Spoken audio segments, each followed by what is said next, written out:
All right. Hello, hello, hello. We are live. 49ers Bills coming up in about 10 minutes. Uh, I'm already just seeing some of the comments here. We are live. We got 49ers Bills Sunday night football.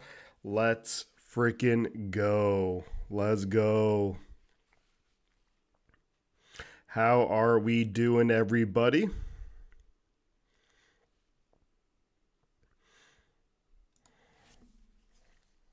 I'm getting my everything set up here. We're about to get smoked, says Tommy. Maybe. Daniel Barry's here. Drew, Miss Pittsburgh, Eddie V. I think Shifty's having second thoughts about doing this game.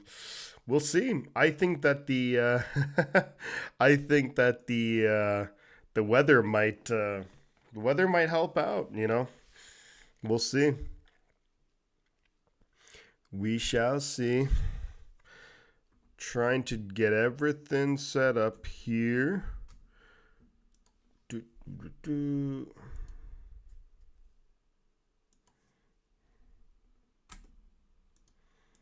How is everybody doing?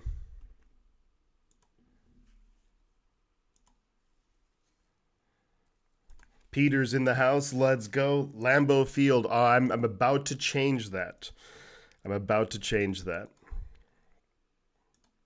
So bear with me.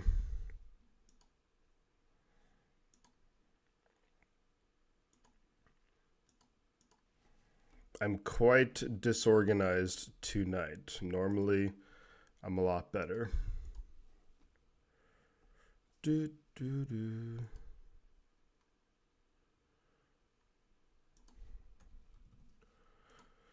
All right. I'm going terrible. I want to win, says Tina. Oh, come on. Rick says, let's go 49ers. I'm ready for football tonight. And the good and the bad, they're still on my team, but I don't know if they're going to win tonight. Look, I don't know if the 49ers are going to win. I'm trying to be a bit more positive, especially compared to last week. I want to try and be more positive, It's just one of those things that I think last week it's being spontaneous, not disorganized. Drew, I appreciate that. Let me bear with me. Okay. That should be more accurate now. Boom. All right. Good to see you. Paul, good to see you too. Mark says, let's hope looks good either way, says Mark. So, yep, it's I'm trying to be a bit more positive this week compared to last week. Last week, even though you could argue that we were justified in being quite negative considering the final scoreline, no harm in being positive, right? And try and look at the good in the team.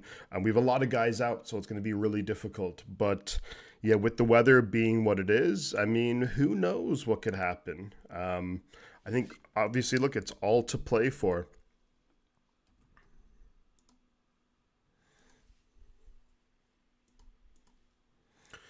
Do do do.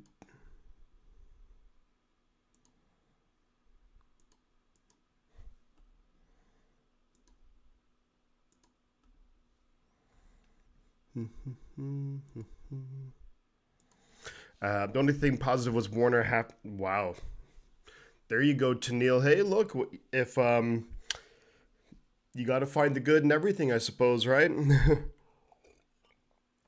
Tommy, whoops, Tommy with the $2 super chat. Warner is the toughest SLB in the world. So, for those of you who don't know, Fred Warner actually has a broken bone in his ankle. So, the fact that he's been playing on that is just wild, isn't it?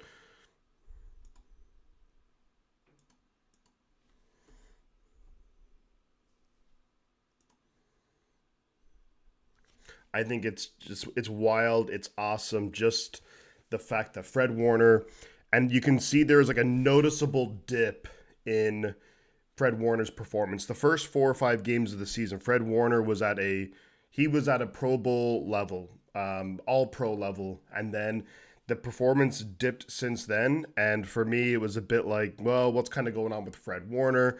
He's struggling out there.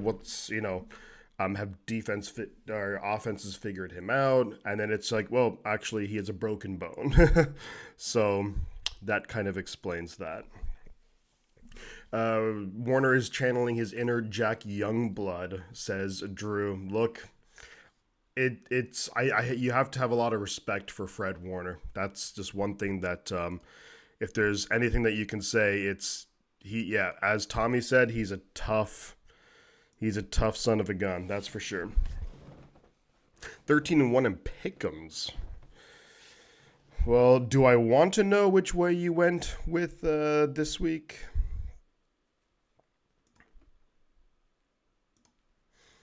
We'll see. Let's get through some more of the comments. I won't be able to hang out tonight, says Gene earlier. Ian can't hang out as well. Yeah, look, it's a tricky one. The Sunday night games are really tricky. It's 1:16 here in the morning. It's definitely snowing a little bit in Buffalo. Looks cold, but at least it's like the field is clear. It's not like a complete downpour of snow. It's not like a blizzard or anything out there. Chris Collinsworth bothers you? Yeah. Collinsworth is always going to hate the Niners, but look, we know why Collinsworth hates the Niners. I mean, when he lost to the 49ers in the Super Bowl, was it once or twice did Collinsworth lose? Was he with the Bengals both times? Trying to think. Christian's in the house. Bang, bang, Niner gang. What's up, Shifty? What is up, Christian? Good to see you, my friend. Good to see you. Always a pleasure. Did I ever see Collinsworth play? No, not really. I would have just been way too young. Maybe as like a baby I saw him play, but not that I remember. Well, let's put it that way. I don't remember seeing Collinsworth play. But, by all accounts, I believe he was an okay player. But look, yeah, if he wants to hate on the 49ers, then so be it. And although you never know what can happen in the NFL, right? So we really, really need, if the 49ers can somehow get an upset win here against the Buffalo Bills in Buffalo, I mean, we'd still be one game back from Seattle. We'd have a lot more winnable games coming up on the schedule. So it's but it starts tonight. The 49ers have a chance to stay in the playoff race. And look, it's not going to be an easy game by any stretch of the imagination, but wild things happen every week in the NFL. And maybe the 49ers can pull off an upset. Maybe we can get the ground game going. There's a lot of wishful thinking here, but you just never know what can happen. So I'm wanting to be a lot more positive this week, because last week, yeah, it was tough last week. I mean, when you lose 38-10, it's hard to get any positives out of that, but holy smokes, I'm trying to be a bit more like, come on, let's go. Drew says he was an amazing athlete. They used to have this show, World's Greatest Athlete, and he routinely whipped everyone. Yeah, he kind of looks a bit like gangly, like he's, just kind of tall, skinny. He almost looks a bit awkward, but I'll take your word for it. Get to watch this game, but we'll be listening to you. Probably not the entire game. I'm working every day since Friday through Christmas Eve. Holy moly. Wow. He's not memorable, so I've seen him play, but his existence on the field was a nothing burger to me, says Tennille. There we go. Steve Young, Jim Kelly kind of introducing the teams.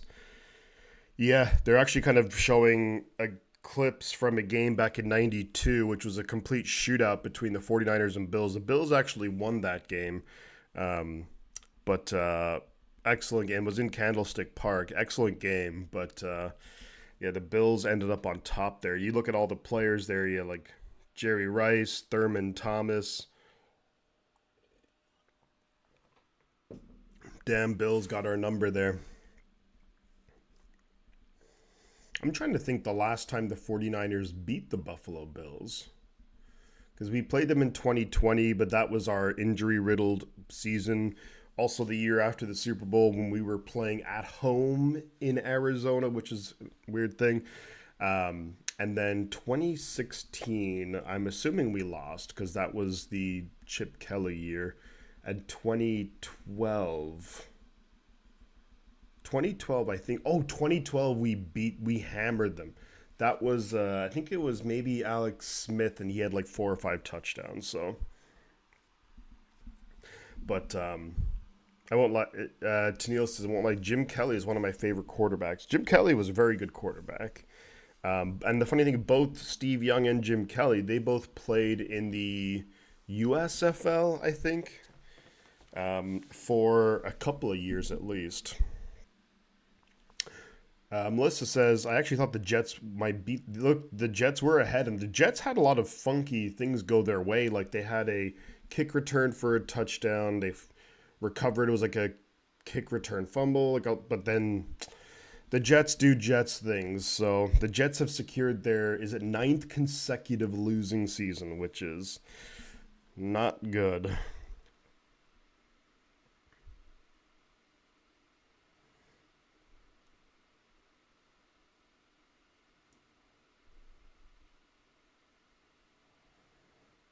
Not good at all, to say the least.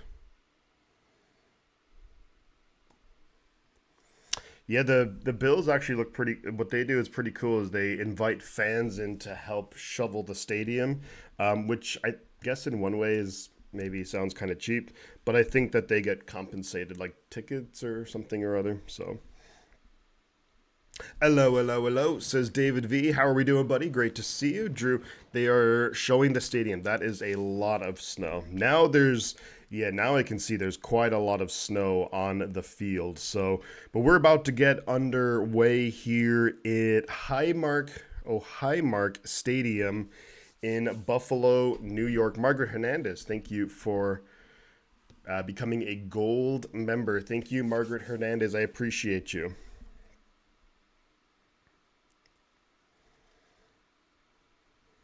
They have Doug Flutie in the house. Wow. Yeah, he was a longtime quarterback, or I thought it was longer. He was a pretty long-time quarterback for he played for the Buffalo Bills for a few years. Tough conditions tonight, Bill, yeah. And here's the thing, both teams have to play in it. I think, the Bills would be naturally more used to these kind of weather conditions, but at the end of the day, both teams have to play in it, so... Sunday Night Football. Hello, Shifty. Cannot stay for a game, but good luck tonight. Thank you, Margaret. Appreciate you. So Moody is about to kick the ball away. If we can't remember, just a gentle, friendly reminder to avoid spoilers in the chat. What we'll do is when the first play gets ready to start, like the first play on offense, I'll be doing a countdown. Do try and sync up. Just don't want to ruin it for anyone. But Jake Moody does kick the ball away, and it's going to be fielded right at the goal line. Going to take it out to the 10, 15, 20, and gets tackled and met right there at the 21 or 22 yard line. So Buffalo do start the game with the ball. They'll start 1st and 10 at their own 22 yard line. Big task ahead here for the Niners defense. There is no Dalton Kincaid and there is no Keon Coleman. So the Buffalo Bills missing a couple of starters on offense. So play clock is at 17, 16, 15, 14, 13, 12, 11. Snap is away. Quick pass out.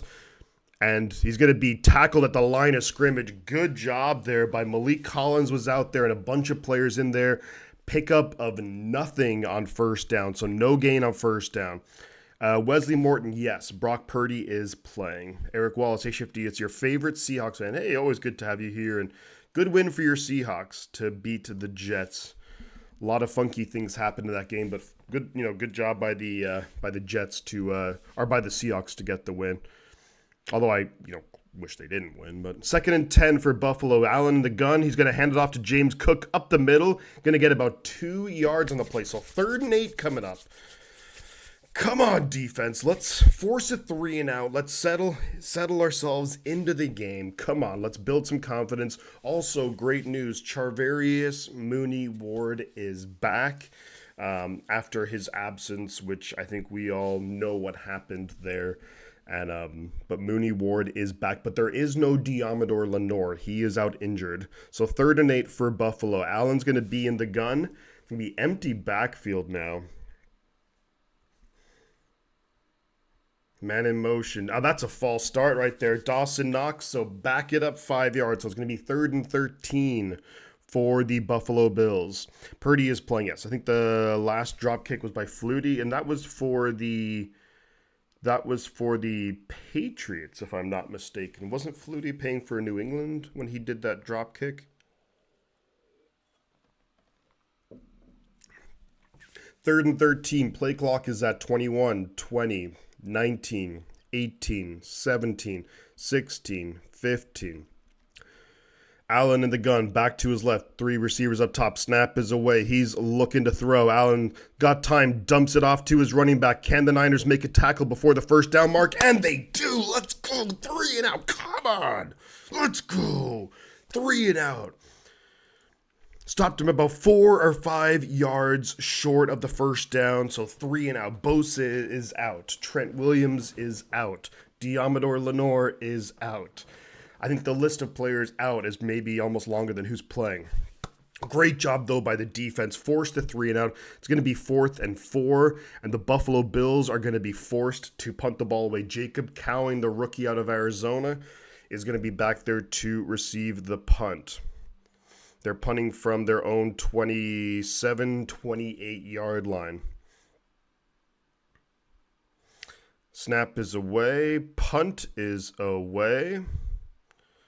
And it's going to be taken at the 24. And Cowing breaks some tackles. And good job, Jacob Cowing gets up to about the 37. So the 49ers offense will take over at our own 37-yard line. Nice return there by Cowing, gets about 12, 13 yards. Brock Purdy is back in the lineup. Also, there's no Aaron Banks at left guard, so this is a complete makeshift offensive line. You have Jalen Moore at left tackle and Ben Barch at left guard, so here we go. 12:21 to go in the first quarter. 49ers, we have the ball. 1st and 10 at our own 37. Purdy's in the gun. Jawan Jennings slipped as he was going in motion. Purdy over the middle. Going to be caught. George Kittle and picks up about 7 yards first on 1st and 10. It's going to be 2nd and 3.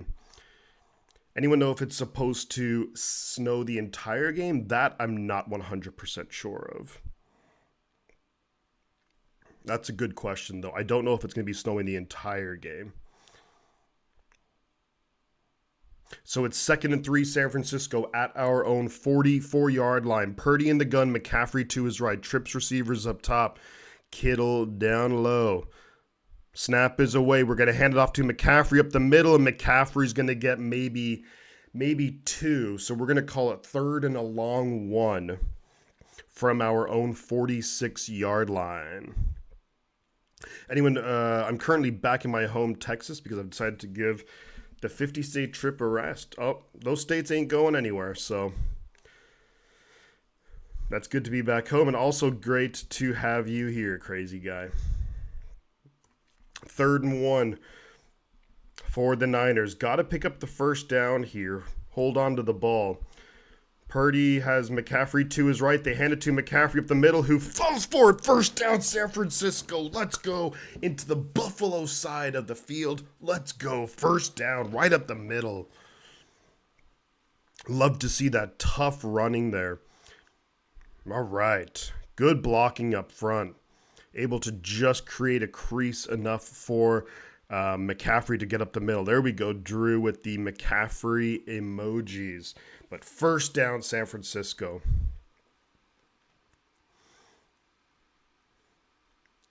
Purdy's going to be behind center. It's at the Buffalo 48. Pitches it to McCaffrey up the middle. McCaffrey's got a lane. First down. He's breaking tackles inside the Buffalo 30. Picks up about 20 yards. Does Christian McCaffrey. Let's go. Let's go. Pick up 20 McCaffrey. Yeah, it looks like it's snowing harder and harder and harder. It's wild. Niner Jamie from Las Vegas, pretty much giving up on postseason, but still faithful. Look, love to see it. Look, we're taking one game at a time. One game at a time. McCaffrey picks up 20 yards there. 1st and 10 at the Buffalo, we'll say 29. Purdy behind center. Mason is in the game. They pitch it. They give it to Mason up the middle. And Mason's running tough. And another first down. Jordan Mason this time picks up 10. And it's going to be 1st and 10 at the Buffalo 19-yard line. McCaffrey coming back in. Let's go. Come on. Come on. Run, CMC. Mason picks up the first down. Let's go. 1st and 10 at the Buffalo 19. Purdy behind center. McCaffrey's the lone back. Debo, Jennings, Kittle, and who else is out there? They give it to McCaffrey, who only gets a yard or a yard and a half maybe.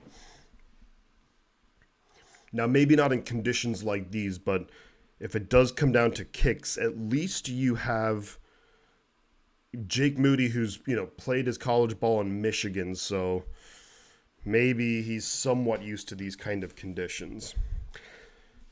2nd and 9 for San Francisco coming up. Purdy's going to be in the gun. McCaffrey to his left. 2 receivers up top, 2 down low. McCaffrey goes in motion. So quick pass out here to McCaffrey. McCaffrey gets about maybe 2 yards on the play. So it's going to be 3rd and 7 from the Buffalo 15 coming up. Can barely see the line. Yeah, it's hard to see it. Hard to see it. I remember I had a friend when we were both 13, where they got $155. Wow. So it's 3rd and 7 from the Buffalo 15. What can San Francisco do here? Snowy conditions, and the snow is still falling. So this is not going to be your regular game of football. Purdy's going to be in the gun. McCaffrey to his right. 3 receivers down low. Now Kittle motions up top. Snap is away. Purdy's looking to throw. Throws it incomplete. Looking for McCaffrey.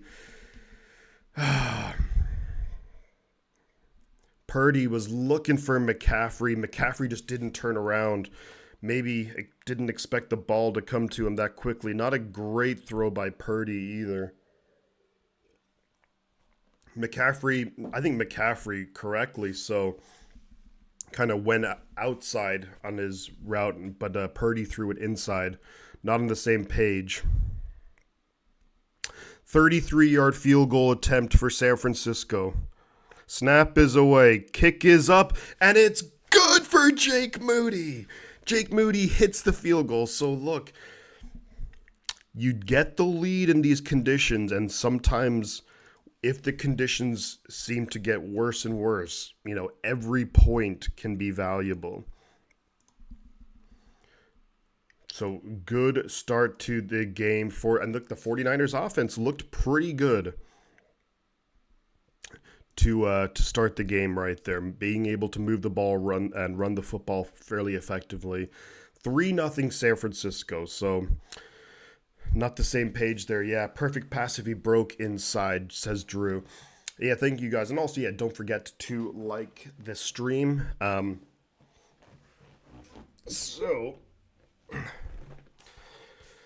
Yeah, you guys are totally right. I think McCaffrey actually had the right idea, but because McCaffrey, by running and kind of going out, he actually would have had more room to work with, but Purdy threw it to his inside, so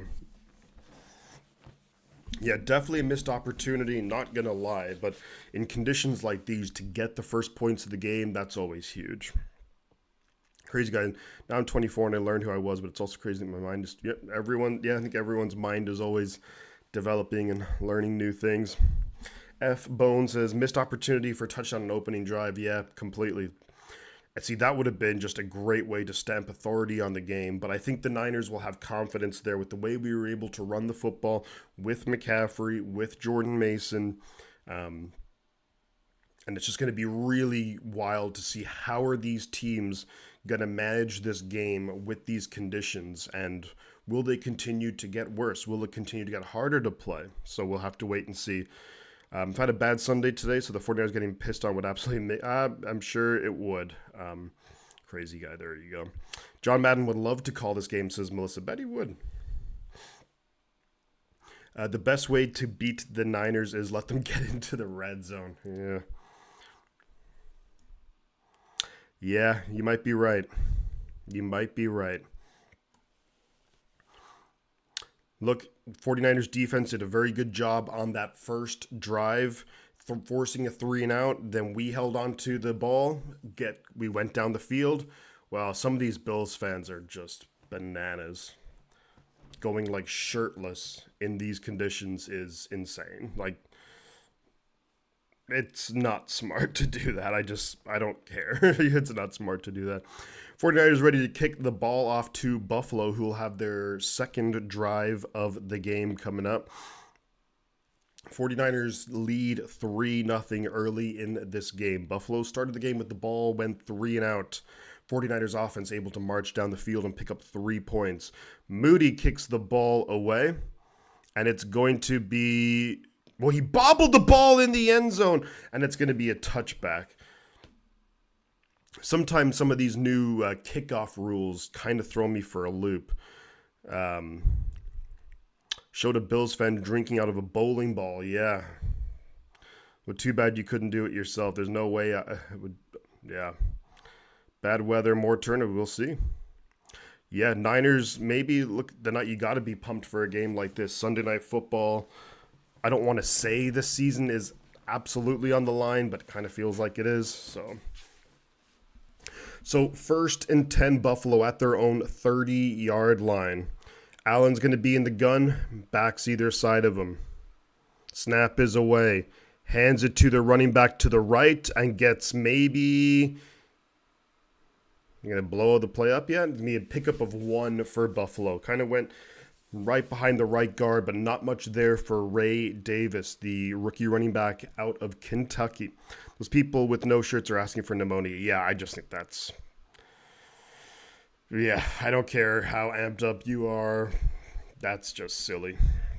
So, 2nd and 9 coming up. Play clock is at 18, 17, 16, 15, 14, 13. Allen's in the gun. James Cook to his left. Man goes in motion. Snap is away. Allen's looking to throw. Under pressure up the middle. He's scrambling. Just close down on him, Evan Anderson. And it's going to be incomplete. Incomplete. Allen scrambling in the pocket. Rolls to his right. Evan Anderson eventually closes down on him. Throws downfield, but Renardo Green, the rookie quarterback out of Florida State, in coverage on Khalil Shakir. And incomplete. So it's going to be 3rd and 9 coming up. Good job, Renardo Green. Gets his hand in there, knocks the ball away. 6:50 to go in the first quarter. Can the Niners defense force another 3-and-out? Allen's going to be in the gun, back to his right. Snap is away, looking to throw. He's got plenty of time. Throwing it downfield, incomplete. And there's going to be a flag here. It's going to be pass interference or holding against Renardo Green, and that's going to be a first down Buffalo Bills. And the throw was so high.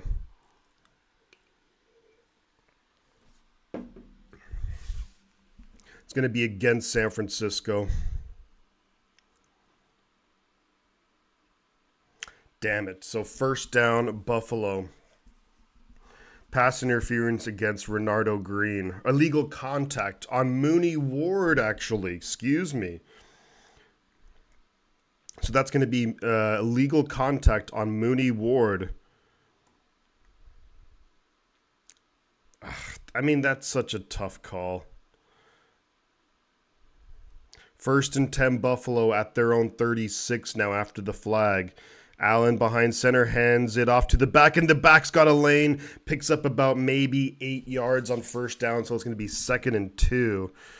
the looks of a snow game. You can see the effect, yeah. When I was a kid, we would do... Interesting, Ben. Interesting.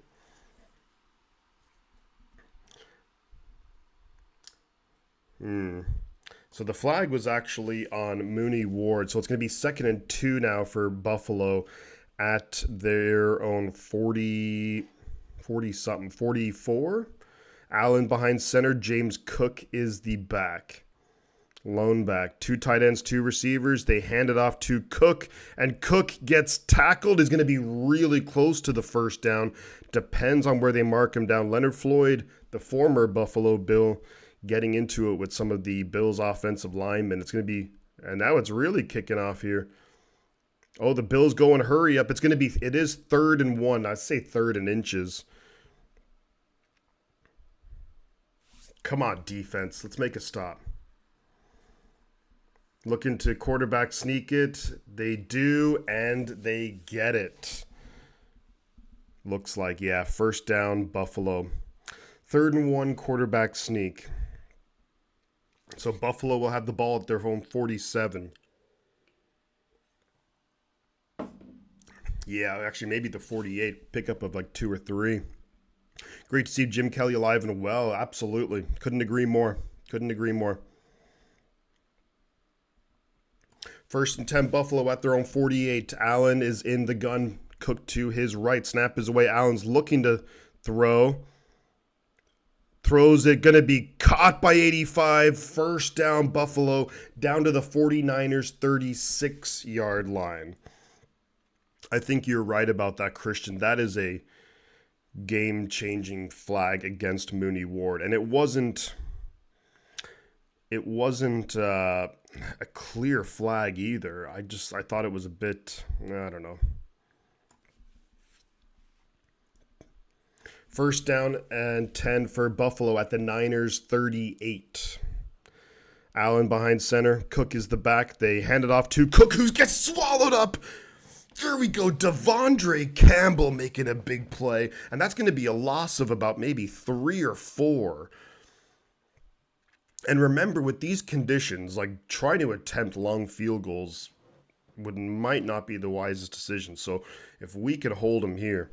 2nd and 14. So that was a loss of 4 on the play. Great job there by Devondre Campbell, who played for years with Green Bay. So he knows what it's like to play in these conditions. 2nd and 14, Allen in the gun. Cook to his left. 3 receivers down low. Snap is away. Allen is looking to throw. Snap, throw by Shakir. And he's going to get maybe 7 yards or so on the play. So it is going to bring up a 3rd down. Now what this might mean is if we can stop him here, will Buffalo go for it on 4th down? That wouldn't be out of the realm of possibility. The rookie Evan Anderson slipped when the ball was snapped. So what should have been a 4-man rush was only a 3-man rush.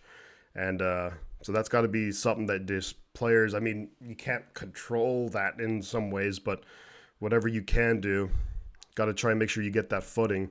3rd and 6 for Buffalo. Snap is away. Allen is looking to run with it, and Allen's going to get the 1st down. Josh Allen runs with it and gets 7. Damn.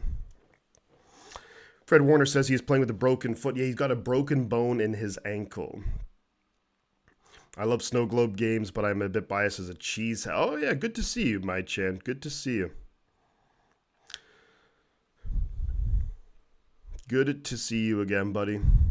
I don't know, actually, who Mooney Ward is married to. Dad Vistator.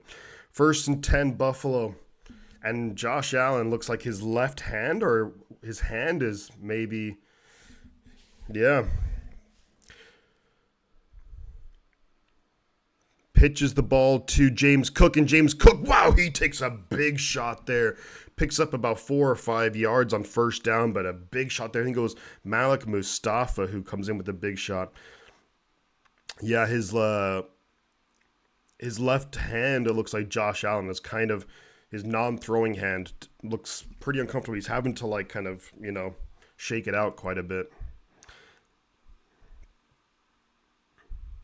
Nice hit there by Malik Mustafa, though. 2nd and 5 for Buffalo. Come on, defense. Let's make a play here. Allen behind center. Snap is away. They pitch it right side. Come on, Devondre. Get to him. Get to him. Picks up about maybe 3 on the play. 3 or 4. So it's going to be 3rd and short. 3rd and 1. So they pick up 4 on the play off and the pitch to the left. And Allen definitely looks uncomfortable. My best life advice: never live directly east of a Great Lake. Yeah, oof. This has been a really quick first quarter. We're in the last minute of the first quarter. 3rd and 1 for Buffalo. Allen behind center. You want to play the quarterback sneak, but you kind of got to watch out for everything. They hand the ball off to Ray Davis, and Ray Davis is breaking tackles, and he's going to be down to the 49ers' 5-yard line. Big gain on 3rd and 1 for Buffalo. I'm ready to fire the state defense. They tackle like 5th graders. I don't know what Jair Brown was doing there. Jair Brown, I don't know what gap he was trying to fill there, but he just put himself out of that play. 1st and goal, Buffalo at the 49ers' 5-yard line. Allen's going to be behind center, 2 tight ends, 2 receivers. The back is Ray Davis. 1st and goal, snap is away. They hand the ball, Ray Davis to the right side. Mooney Ward doesn't make the tackle. Touchdown, Buffalo Bills.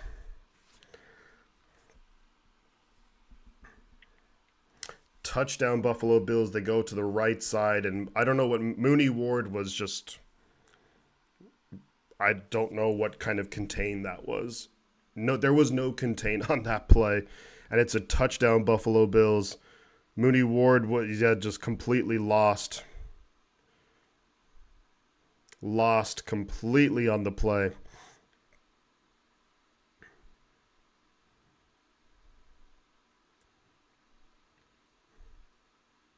Here comes the extra point attempt for the Buffalo Bills. It is good for Buffalo. So 7-3 Buffalo. Beige, how are we doing, buddy? Good to see you, my man. All due to a questionable flag. And that kind of seems to be the story of the season. That, we get stops, and then there's one flag, and it just changes the entire momentum. And it was a very questionable flag. Like, that whole drive was because, we had him. It would have been 4th and 7 or what have you. Stu, life is good, my man. Life is good. Life is good. Especially when the defenders aren't trying. Yeah, that will make it more difficult, that's for sure. We had the Bills in bad situations there on that drive, and we just couldn't get off the field.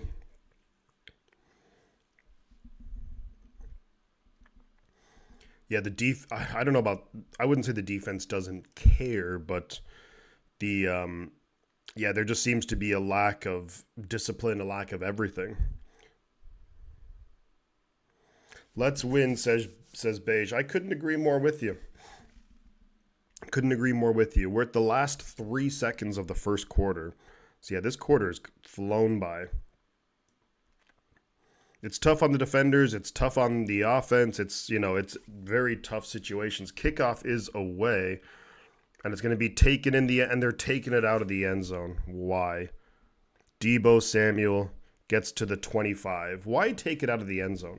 So it's the end of the first quarter because of the run back. So the 49ers will have the ball 1st and 10 at our own 25-yard line when we come back in the second quarter. With that being said, I'm going to be right back momentarily. I'm just going to grab me some water. 7-3, but let's see what the Niners offense can do in response.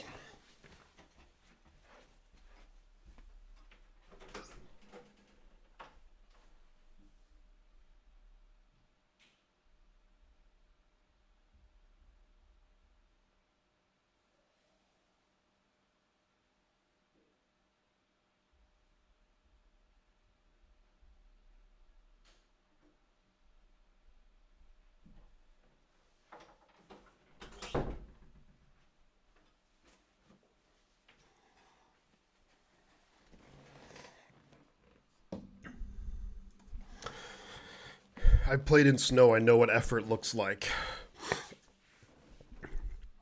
Yeah, I mean, I don't know. Anderson falling down and just taking the rest of the playoff, I'd chip his ass back to wherever he came from at the end. Look, I don't think there's any. Drew, you know we have Chris Kosaric, the defensive line coach. Like, I'm sure he was yelling. Ward didn't try. Yeah. I didn't. It's kind of been happening. It's been happening all season long with Mooney Ward, where just the outside contain has just not been there at all, which is something that he was so good at in his first few years in San Francisco, that like when a running back would try and bounce it outside, like he'd be right there to stop it. Whereas he's been getting beat whenever like the running back kind of goes up the middle and then just cuts it outside. He just, loses contain all season long. It feels like where running backs are just getting big chunks of yards there. And I don't know if he's just playing indecisively, and look, it's his first game back after coming back from like a, crazy thing to have to go through, but it's, at the end of the day, you kind of judge their performance as you see it, and wasn't a good play right there. I don't take lectures on playing football in the snow from Californians. Is everything okay, Drew? You seem a bit upset, my man.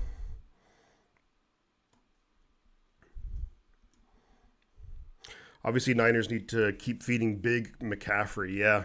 Look, McCaffrey and Jordan Mason. And just try and control the clock, Play was over by the time he got up, though. He fell hard in his gut. So 1st and 10, San Francisco at the start of the second quarter here. At our own 25-yard line. Purdy behind center, McCaffrey the lone back. Use check goes in motion. They fake the handoff to McCaffrey. Purdy now dumps it off to McCaffrey. Screen. And McCaffrey, nice gain. First down, Christian McCaffrey. Picks up about 12. Smoke 82. How are we doing, buddy? How are we doing? Pickup of 12, so up to the 37. Nice little play call there. Just fake the handoff. Then you come back to McCaffrey. You get blockers out in front. Pickup of 12. Let's go. 1st and 10. Here we go, offense. Purdy's going to be in the gun. McCaffrey to his left. Debo now goes in motion. They give it to McCaffrey up the middle. And McCaffrey's breaking tackles. Gets up to midfield. And that's a pickup of 14. Christian McCaffrey. Let's go. Come on. Let's go. Let's go.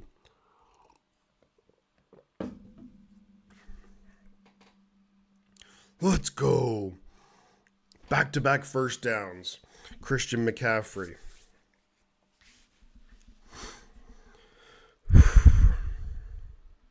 Purdy's going to be behind center. McCaffrey's going to be the lone back behind him. Let me see who we got out there.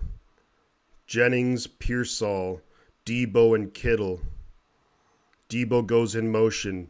Purdy's going to be under pressure here. Escapes out of it, rolls to his left, and Purdy's just going to run for it and gets about maybe 2 or 3 yards on the play. Under pressure immediately off the left side and ends up getting about 3 yards, so ends up making a positive play out of it. So good job, Brock Purdy. Yeah, look out, Brock. There was a defender bearing down on him, able to break, just like kind of turn away, rolls out to his left and runs and picks up 3 yards. So it's going to be 2nd and 7, San Francisco, right at around midfield. Purdy this time, he's going to be behind center. Snap is away, hands it to McCaffrey. McCaffrey's got a lane, and he gets tripped up, gets to the Buffalo 30, picks up about 19. Tackle up at the ankle, but he had a lane right up the middle. Pickup of about 19, McCaffrey. Shoestring tackle there by Taylor Rapp, and McCaffrey so close to breaking it. Oh, that's a good tackle. Up to the Buffalo 30. Purdy in the gun. Mason and Debo in the backfield. Kittle goes in motion. Snap is away. They give it to Mason, who loses 5 yards. What the hell play was that? What the hell play is that? That play was taking so long to get ready.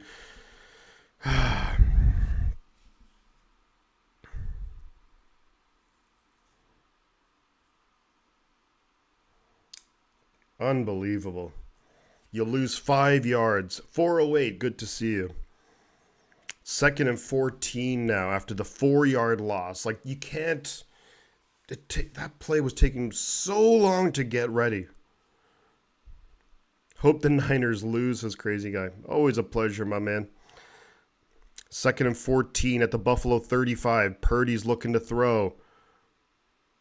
Purdy's now going to scramble to his left. Throws it downfield. Intercepted, but there's a flag on the play. Purdy just heaved the ball downfield looking for Jawan Jennings, but there is a flag on the play. We'll see what the flag is.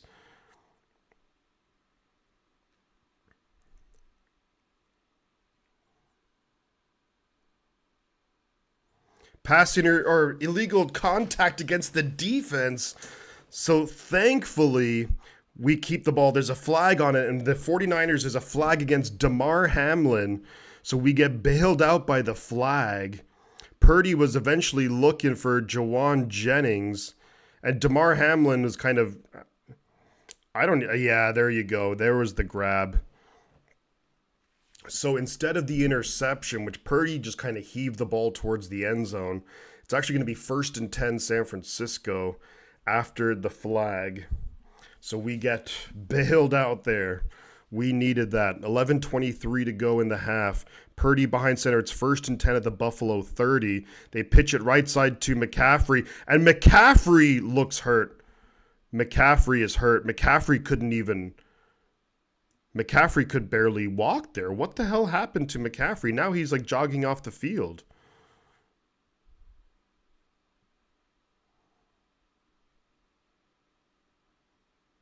McCaffrey just went, I don't even know what happened there.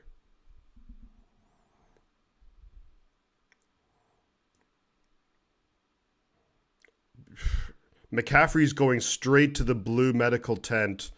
So nobody touched him. He just basically went to the ground on his own accord. Loss of 5.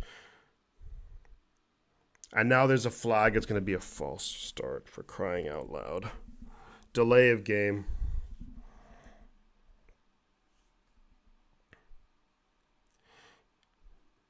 So basically McCaffrey went to the right side and nobody touched him. He just got the ball and took a step or two and just went to the ground.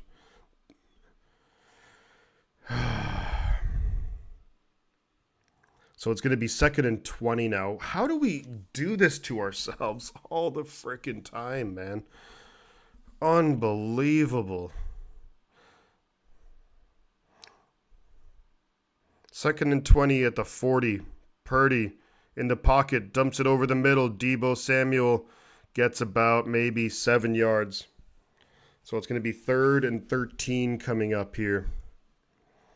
The no contact injuries are always the worst. Sorry to be doom and gloom, but that's awful. You can see his left leg started to wobble. Probably I don't know. I don't want to speculate, but yeah, I mean, the one thing that is usually if you see those no contact things, it's not a good sign. 3rd and 14 at the Buffalo 33. Snap is away. They're going to hand it off to Jordan Mason, who's going to get maybe about 7 yards. So does Jake Moody have confidence to kick the field goal from here, or do you go for it on 4th and 8? Moody's going to go out there. So obviously pregame they would have been attempting field goals and what have you. So it's 4th and 8. The 49ers are going to line up for a field goal here. Jake Moody. And how long of a field goal? This is a 45-yard field goal attempt.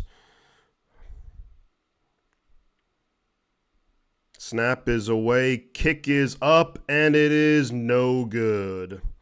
Jake Moody misses it wide right.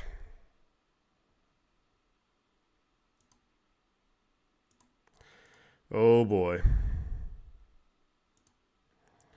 Oh boy, oh boy. Oh man, this season. Wide left, my bad. Wide left, Moody put it. Wide left. This season, guys. Unbelievable. You have 1st and 10. You get bailed out after the flag against Buffalo. You pitch it to McCaffrey and he somehow hurts himself. Wide left, yeah. Yeah. Scott Norwood.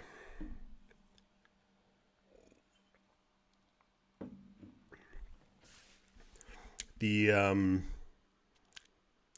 have 1st and 10 at the Buffalo 30. McCaffrey loses 5 yards because he get the ball. They pitch the ball to McCaffrey, takes one step or two, and then he goes down because clearly he hurt himself.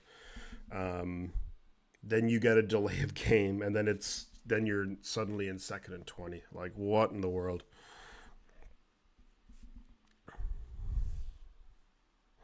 Yes, at least we can always say that we're not Bears fans. That's for sure, my Chan. But yeah, Wesley, I think half of my head's gotten gray watching this team this year.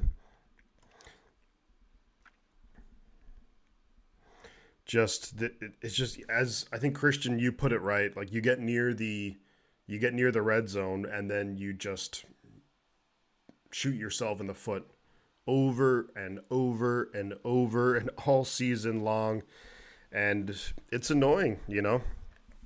It's really annoying. And look, we definitely don't have it as bad as Bears fans this year. I mean, you talk about last second Hail Marys and what happened on Thanksgiving, but unbelievable. Just what this season and what's happened. That's why you go get a vet kicker. Yeah. Initially I would defend the Jake Moody kick or the pick a lot. But it's getting harder and harder, especially when every week in the NFL you hear, oh, this team signed this undrafted guy and he's only missed one kick all season. McCaffrey's going to the locker room. He's walking under his own power, so he's not being taken on a cart or anything, but still not a good sign. I'm going to assume we won't see McCaffrey for the rest of the game.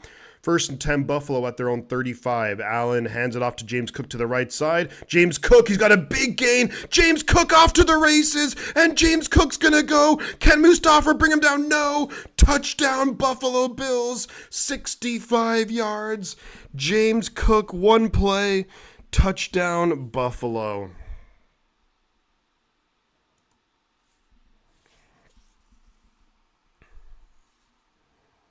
And that's a touchdown, Buffalo Bills, 65 yards. First play of the drive.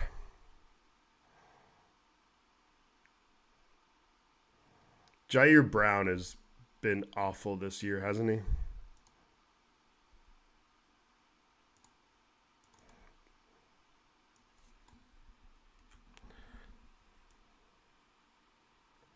It's going to make it 14-3.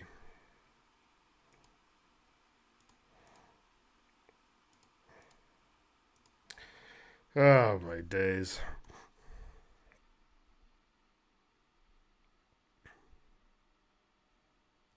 So, he has zero misdirection by the offense. Just one play, they give it to James Cook, off to the races, and touchdown. So, lack of Niner secondary speed exposed. I just think that, yeah, Jair Brown, just his angles on everything this year has just been terrible. It just, yeah, just, can I get a refund, says Wesley. Hey, look, at least this stream is free, and feel free to maybe use this as a little bit of therapy, so you don't have to pay for any therapy after watching this garbage right here. Just it's weird. I feel like with this team, and Let me know if you guys feel the same way. It seems like when this team faces any bit of adversity, they just completely fall apart. Like, you get the 3-and-out on defense to start the game. You basically get the 3-and-out again. Then you get the flag called against Mooney Ward. A little bit of adversity, and then, oh, well, we just fall apart. Somebody told the Niners that preseason is over.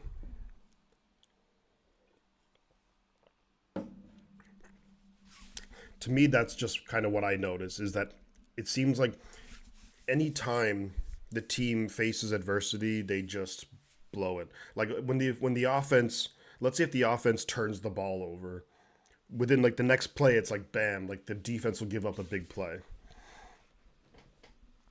So Fred Warner, he does have a broken bone in his foot, but he is still playing. But that happened against the Patriots, and ever since that game, and you'll notice like whatever you think about PFF ratings, but his ratings just absolutely plummet after that, from that game on. So lots of tickets will be at a discount price after this for Levi Stadium. Yeah.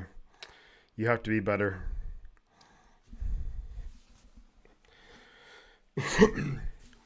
Yeah, I had hoped too, Nick. I mean, the offense was moving the ball there. McCaffrey was doing a great job on the drive. You go from 1st and 10 at the Buffalo 30 to just this. Chris, yeah, completely agree with you, Chris. You have to be just better. And it is an excuse, but like when you do see like the players that the 49ers are missing, like I think that, look, the 49ers have to play better. There's no question. But this 49ers team is not the same team that went to the Super Bowl. Kickoff is away. Debo Samuel takes it up and gets to the 22. Takes a shot as well. CMC knee injury. They're saying it is a knee injury from McCaffrey. He is officially questionable. Yeah, I'm not sure. I don't know what happened there. These go back to holdouts and contract negotiations. Greed will always cause problems. I mean, look, at the end of the day, the players who are on the field, like they have to be better. There's no question about that. Like, I'm not going to defend the play, especially when it hasn't been going well at all. But this is not the same team as was in the Super Bowl.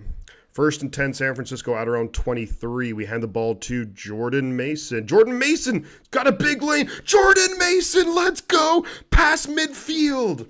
Picks up 27 yards, Jordan Mason. Come on. Let's go, Jordan.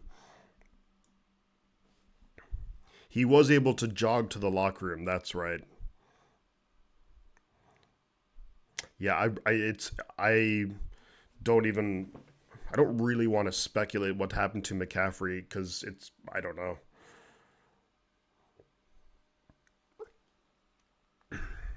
First and 10 at the Buffalo 49 after the pickup on first down.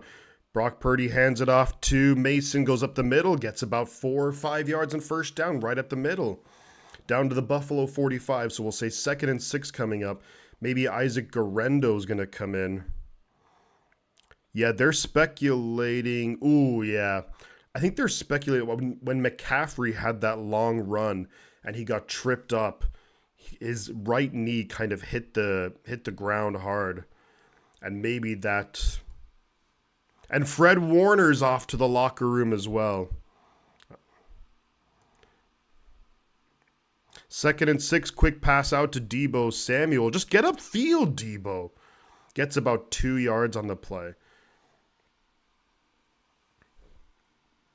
Like, it's something that I noticed with Debo is that, like, he gets the ball and it takes him, like, so long to just get upfield, you know?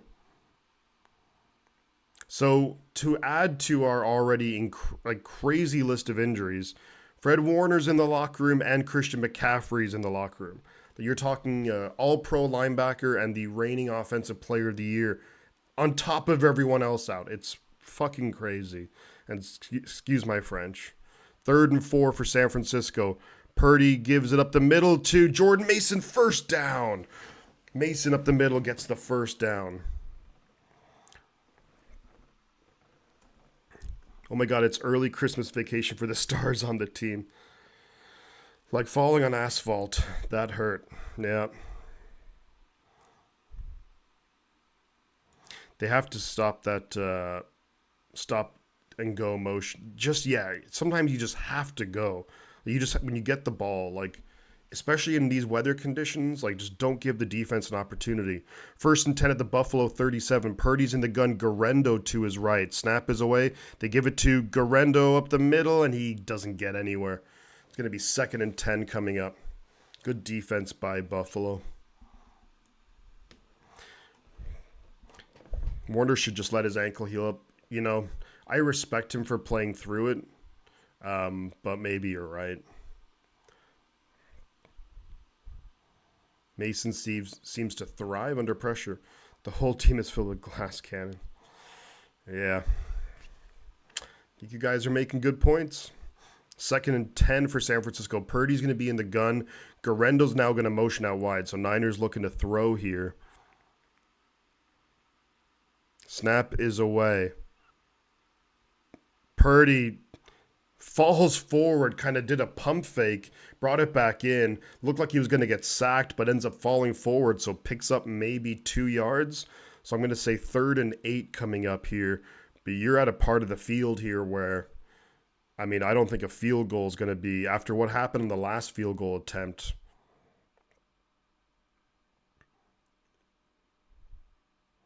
You're at the Buffalo 36. I mean, maybe don't even, just got to try and get the first down. Got to get the first down here.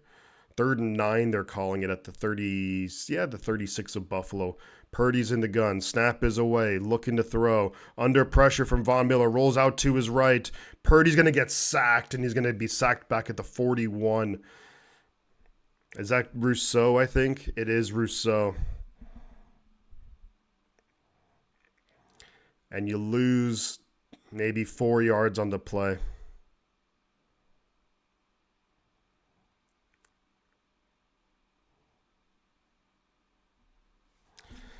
Damn. Yeah, it looks like every 5 yards are getting. There are just some season which there's too many injuries to overcome. Yeah. So 49ers going to punt the ball away. So after what looked like a promising drive, just ends up flailing out. The punt is going to be downed at the 2-yard line. So of all the things, special teams is actually going relatively okay today. But I just don't feel this defense is just not playing well. Are you serious? Someone tell Kyle it's snowing. Yeah, the offensive line is not holding up well at all under these conditions. And not only that, but I mean, you know, you're missing your whole left side of the offensive line. Yeah, Purdy was making an effort, Melissa. I completely agree. You know, and you have to respect that. You know, he was trying to make something happen. He's under a lot of pressure in the pocket, you know. Hey, Shifty, I'm here with a load of good luck. Mary Martell. Always a pleasure to have you here, Mary. Mary the Model Martell. Snow overcomes town, but if players don't care, don't know how to play in snow. You know, it's time for a comeback, Niners. Let's go, says Beige.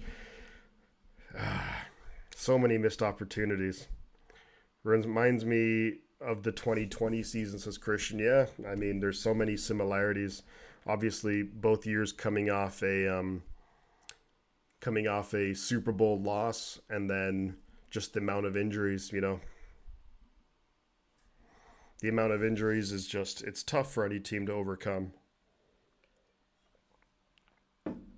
Especially when you're playing a team like the Buffalo Bills. Like, let's not forget the Buffalo Bills are 9-2.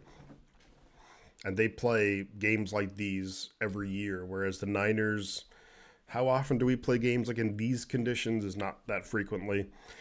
But still, at the end of I think you guys are hitting the nail on the head, though, so much is that just you have to, it's about effort. And I'm not going to say that, I'm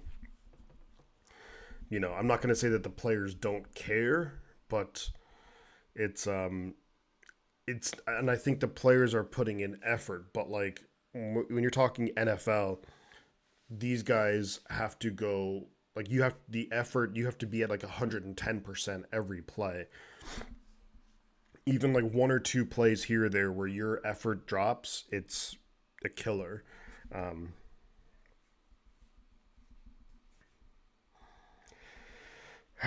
Damn. So it's going to be 1st and 10 for the Buffalo Bills at their own 3-yard line. And so that if the defense can get a stop here and get the ball back to the offense, there's 3:30 left in the half. So if you can get the ball back, and then you get the ball to start the second half, they hand it off to Cook up the middle, who gets maybe a yard or two. So good job on first down. Good job, defense.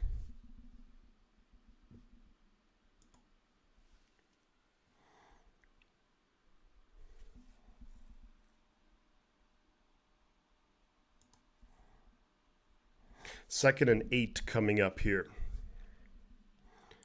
Yeah, to be honest, I'm not really buying the effort argument. I think maybe some of them are demoralized. Maybe.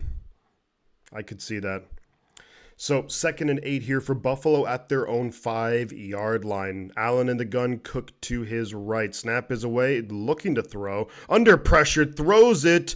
Caught by Dawson Knox. And a huge gain, and nobody can bring him down. Picks up 40 on the play. Pick up a 40 to Dawson Knox.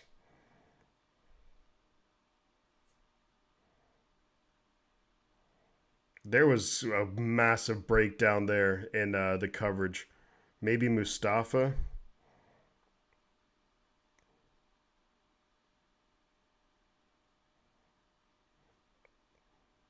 My camera needs focusing. I don't like the camera is like an autofocus, so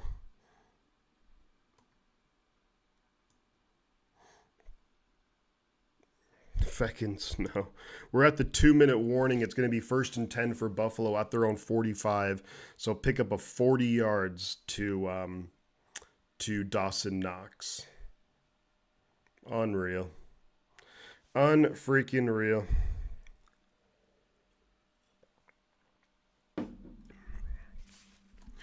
Being a pro at anything means you cannot be demoralized or any lame ass excuse like that.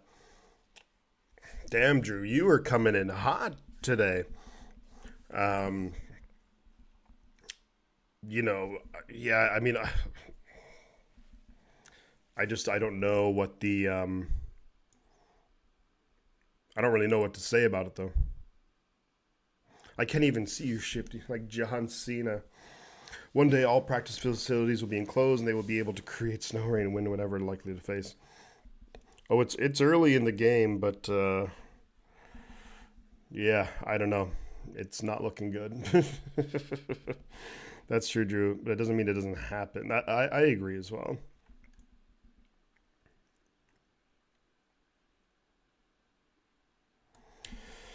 Yeah, I mean and it could just be a simple case of like Buffalo are just a much better team as well. But I agree. Like it looks to me like there be more effort, probably, but I think that there's so much that goes into it, and these guys are human as well. So if I can get a Kittle touchdown snow celebration before game is all done, all will not be lost. That's true, Wesley. Fred Warner out with. Yeah, so Fred Warner's out for the game. McCaffrey's probably out for the game. I mean, it just gets worse and worse every game, doesn't it? It's players are people. Yeah, exactly.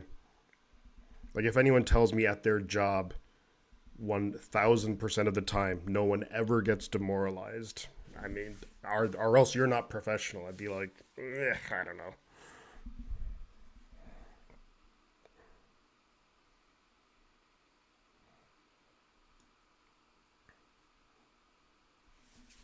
Guy plays through a broken foot but can't handle cramps. So we're back here in action at Highmark. No, Fred Warner is out there.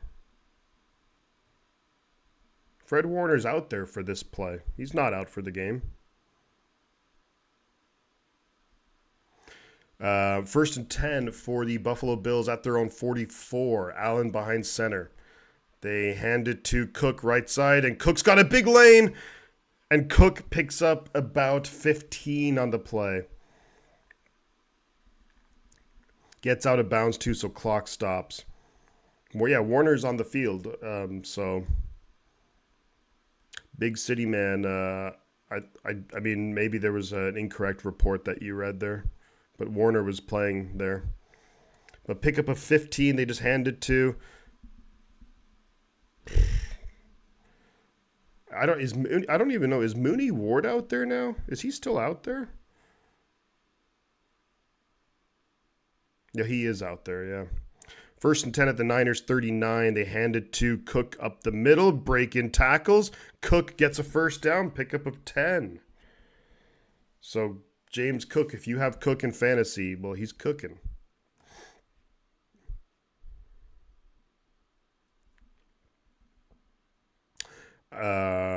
Stat-wise, this game is close. It's basically broken plays on defense that are the difference. But, oof. I got that from 49ers Twitter. No, it's all good, big city man. No worries, my man. Now, he is out there, so that's good news, you know. But looks like it's not really making a difference. So first and 10, quick pass here to number 18, and that is Amari Cooper. I kind of forgot that the Bills got Amari Cooper. 1:07 left in the half. Pickup of about 4. First timeout for Buffalo. This half has gone by pretty quickly because it's just like these long drives. So 1:07 left in the half. The 49ers get the ball to start the second half. My clock is on 1:18 of the second quarter. I don't want to see any giveaways. Niners plus snow equals plowed. Yeah, it's...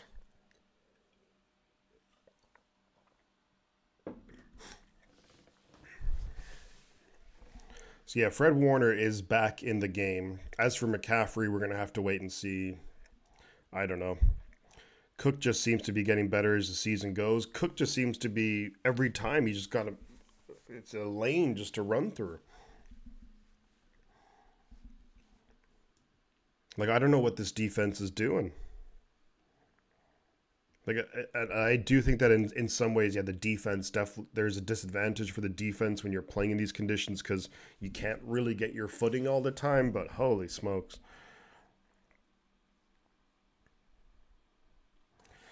Yeah, Buffalo on the move again, looking to score more points before halftime.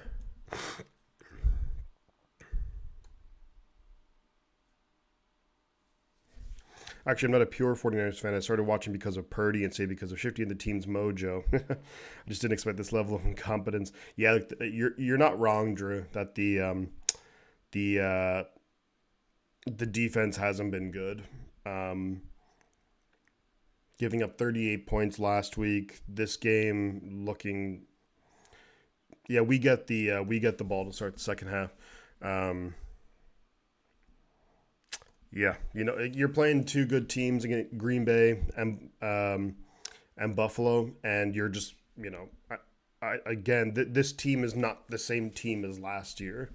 You know, not only like mojo or just the feelings around the team, but like just the talent. Like if you look at the players who are out, like it's just insane. Now the players who are out there, yeah, they need to play at a certain level, but you know, when you have like a salary cap, it's just, there's only so much you can do. It's just a frustrating thing because you see, thank you David Nielsen, by the way, for subscribing earlier to the channel. 2nd and 4 here for Buffalo at the Niners 22. Allen behind center. Snap is away. Rolling to his right. Got Cook right there. Cook's going to get the first down and more. Down to maybe the 9-yard line. So it's going to be first and goal for the Buffalo Bills at the 9. There's 1:01 left to go in the half. They get out of bounds.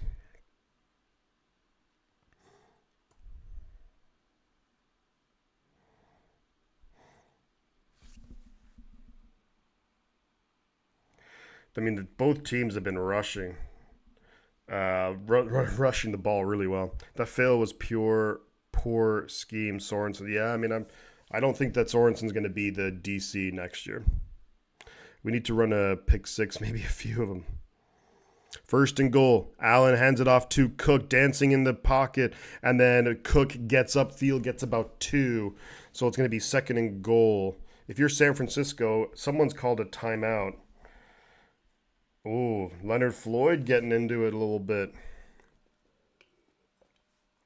San Francisco calls a timeout with 50-odd seconds to go.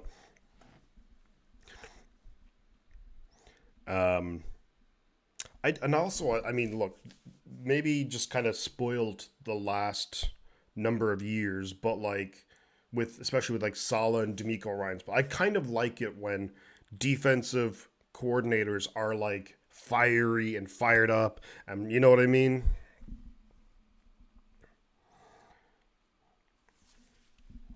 Like, whereas Nick Sorensen, like, you know, followed the Niners since my preteen crush on Joe Montana. Joe Montana. Second and goal for Buffalo at the Niners' 7-yard line. Allen behind center. Cook is the back.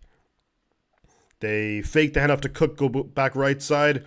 Allen throwing it for the end zone, incomplete. Good job, Fred Warner, in coverage there, not letting the tight end get away from him. Kind of forced Allen to have to throw it away. So third and goal. There's 47 seconds to go in the half. It's going to be tough to move the ball quickly in these conditions, but good job, Fred Warner, sticking with the coverage there. But if you can force a field goal attempt, maybe you have 40-something seconds and a timeout or two.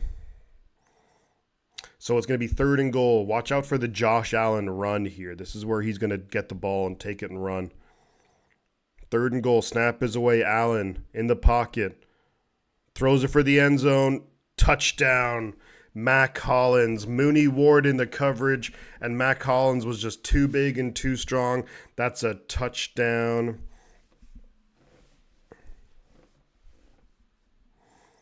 That's a touchdown, Buffalo Bills.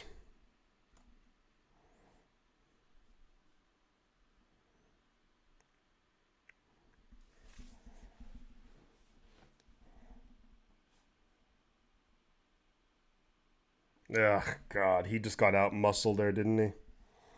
He just got out-muscled. Right foot, left foot in. Yep, so that is a touchdown.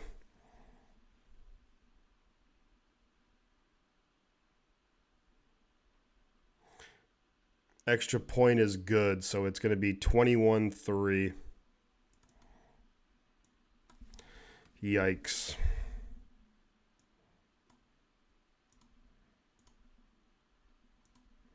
This has been tough. Looks like the Bills are legit this year. The Bills are legit for sure. When you look at the AFC, you're looking at there's 40 seconds or so left to go in the half. Wesley, but could that be offensive pass interference, Melissa? You're never gonna get that call. There has to be like clear, like really obvious clear extension. Mooney Ward just got out muscled there.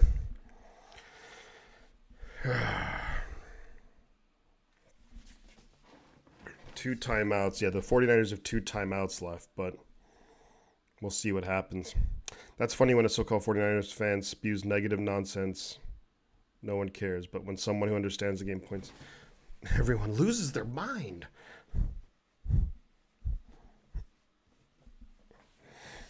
It's like the Joker. I think it's fair to be, objectively critical, of the... I think it's fair to be objectively critical of the team, or like the players when they're not playing well. But, yeah. I think we need 2 more touchdowns and feel cold to win. Yeah.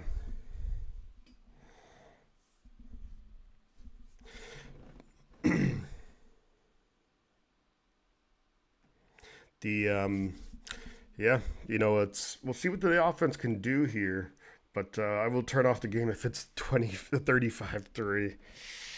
Ugh, yeah, definitely has the feeling it's going to go that way.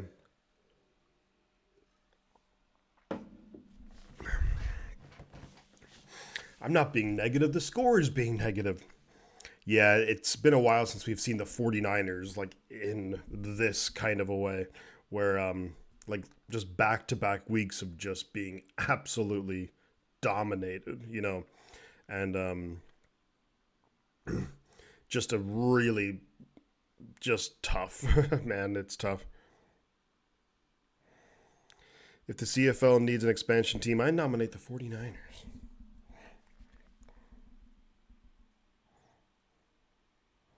Yeah, well, they're the gaps and everything. They're just not playing the gaps well at all. These Bills fans with no shirts on, what are they doing? Let's talk draft picks, Juke Joy. Yeah, let's start. How about we just do a mock draft at halftime? Kickoff is away. Debo Samuel gets to the near the 30, and there's going to be 35 seconds to go. That's true. The Thursday night game, Lions Packers. That's a great game.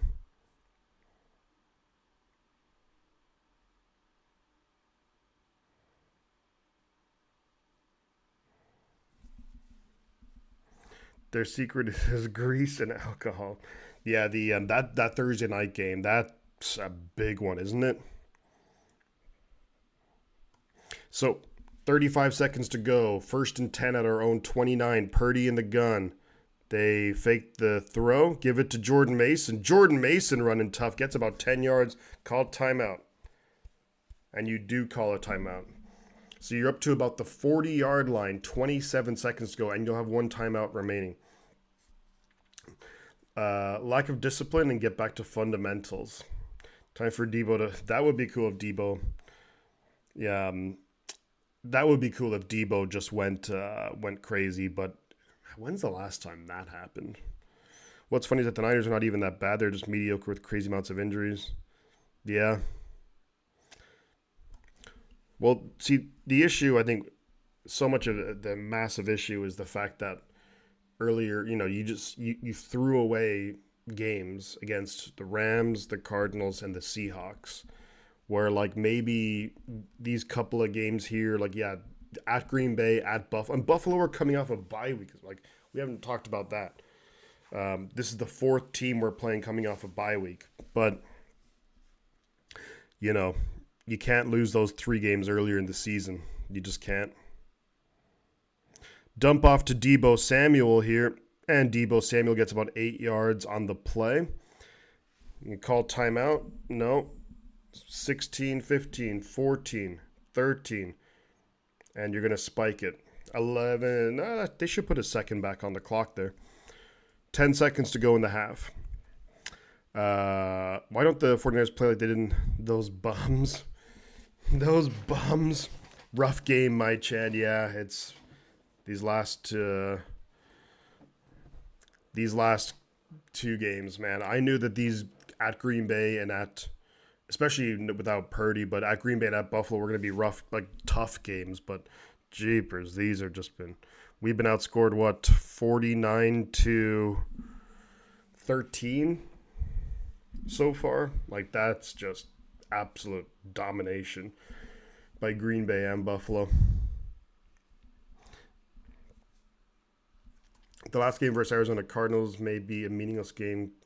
Cardinals lost today. Possibly. But I think the Cardinals play the Seahawks again, so if I'm not mistaken. 3rd and 3 for San Francisco. 10 seconds to go in the half. We have one timeout. You really got to take some kind of a shot down the field here.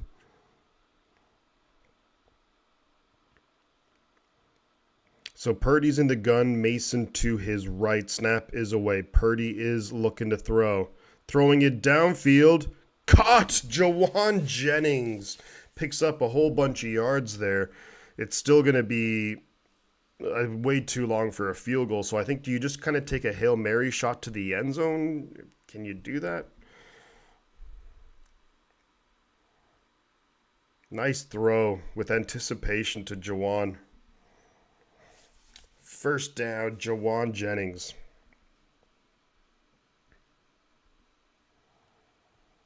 So, Jake Moody's lining up for a field goal. This is not gonna go well, is it? Oh my God. 55-yard attempt in these conditions.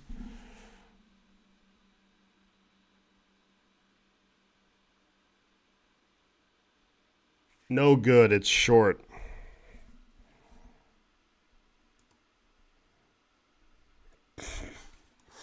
And it's short. He had the accuracy, but it was short. A 55-yarder in the snow like this. Halftime, and the Niners will get the ball to start the second half. I mean, you maybe just try for like. I would have maybe just tried for like a Hail Mary or something there. You know? Sean McDermott's got to be feeling really good about himself right now. Shanahan is trolling us at this point. We've been spoiled for quite a while. I'm disappointed but glad because it's sitting out the bandwagon fans from the faithful, says Niner Jamie. That's a good way to look at it, you know. At the end, yeah, look, the whole season has been just really tough. Um, and I think that there is something to be said for that's the Super Bowl hangover. Like it's I don't think it's any coincidence that so many teams who lose the Super Bowl the next year, they just find it really difficult, and year after year of just heartbreak for this team.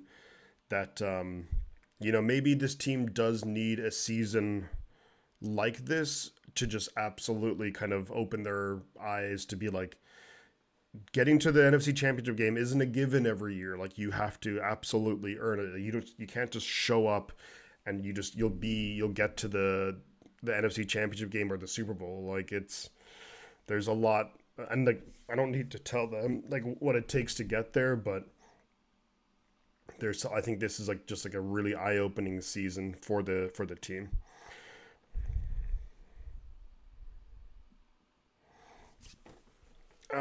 Can we do a hockey sub for our whole coaching staff? Good thing Bills didn't have a player in the end zone to run it back. Yeah, maybe. I'd make all the players gather around a burning can. That's your halftime. Beige, that's hilarious. Just everybody, just pour a bunch of like gasoline into a barrel and just light the match and just, okay, everybody, let's go. Um, the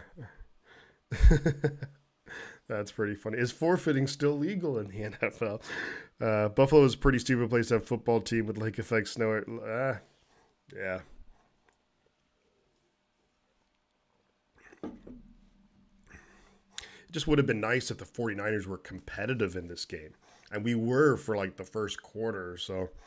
But just silly mistakes. And I think it's sad to see. It's sad to see like a team that like one little thing goes wrong and the team just like crumbles and falls apart. You know what I mean? It's there's something like that, like mentally they're not as tough. Um, and maybe there's just like, it feels like there's just like these like clouds just um hanging over the team, and that maybe a season like that is almost needed. Like, if you think back to 2020 was a really bad season after losing the Super Bowl, but then we bounced back and went to NFC Championship game, Super, like, so maybe just the team needs something like this, you know. But yeah, it's wild. It's wild to just see the team struggle so much. Playing football in snow like this is the best. I really miss watching games like this. Yeah, I mean it's really like in the elements. Like the teams and the players are out there in the elements trying to. I don't mind it. Like I like games being like outdoors, and I don't like it being in domes all the time. Now I think that there's Hallmark Channel Little House on the Prairie. We're watching Little House on the Prairie and the Brady Bunch. Let's go. I think we're injured and not 100% healthy, and these players don't know how to handle that. Tennille, I think you're right, Tennille. I think that so many things have kind of gone wrong, and you have to go back to and give credit, Manti Te'o, before the season started, he said, like, the vibes didn't feel good, didn't look good coming out of San Francisco, and we were all just like, oh, you're crazy. But I think he was probably hit the nail on the head, that you have so many things where, like, you lose a Super Bowl, you have, you have the whole contract issues with Ayuk and with Trent Williams and just so much stuff going on around this team, then things just aren't going right at all. Like, what's the last thing that's really gone right for San Francisco? I forgot we still have the second half. I was lost in a dream. I was stuck beside that burning barrel trying to warm up. I miss Sauvignon Blanc. Let's talk about how smart Purdy's interception was. He literally threw into a defense holding to get the call. That is a pretty clever play, Drew, because that maybe doesn't get called without Purdy throwing it to bring the officials' attention to it. And it's just, I mean, it's a tough situation for the team to be in, just like at every level, like there's issues with the 49ers where it's, the offensive line, you're missing two guys. At receiver, you're missing your number one receiver. Running back, you're missing your number one. You're missing McCaffrey now. Probably again, maybe for the rest of the year. Then defensively, you're missing how many guys? It's mad. It's crazy. Again, holdouts contract. Yeah. Mary, I think you're right. I think we all just need to get a bunch of beers and just to drink our, drown our sorrows with, just made some pasta. I'm kind of hungry. I can't believe Tony picked us to win. He must be high. I appreciate you guys being here. Like, yeah, these last couple of weeks have been really tough. Being outscored 49-13. I didn't think I'd see that ever. In the last 6 quarters, being outscored, I didn't think I'd see that. I mean, we saw maybe those kind of games back in 2017 and 2018 with Shanahan, but this is crazy. I think Purdy was actually trying to hit JJ, who was open in the end zone that play, but he got hit as he threw. Yeah, possibly. I bet the Niners just board the bus to the airport rather than come back for the second half. It's like, where do the 49ers go? Wayne says, I think the kick was closer than I thought it would be. Yeah, look, a 55-yard field goal in these conditions, you're asking a lot. He had the accuracy, but just didn't have the strength in it. Brock's got good stats if he only played one drive. Well, I can't stay up for the second half. Melissa, it's this game is pretty brutal, so it hasn't gone well by any way, shape, or form. So yeah, it was right. Like the kick was, just didn't have the power. Some house friend, and you have no leftovers. It does look like a lot of fun, though. If you're a Buffalo fan, and if you're just kicking ass, you'd be loving this right now, wouldn't you?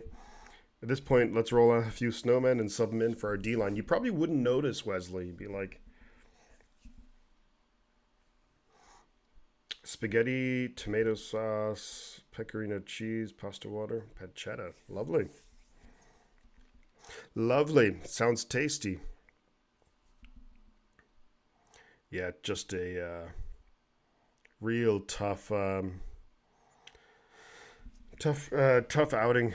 Couple of outings for the 49ers. You combine that with like just some brutal losses that like the team is just, and Nick Sorensen, really, like that is like the one that's a massive downside is like when you get to the Super Bowl, like all of the potential defensive coaches are just, they're all gone because every other team's filled their coaching staff. So you're stuck with a guy like Nick Sorensen. Unreal. I don't think the D line is at fault here. I don't think the D. I think it's, yeah. There's just the gap responsibilities, just filling the gaps and filling the lanes is just not there at all. I think it's like every level of the defense. Like I've noticed Jair Brown, really missing. Like he is not where he's supposed to be. Last place in the division. It's a good time, right? It's a good time.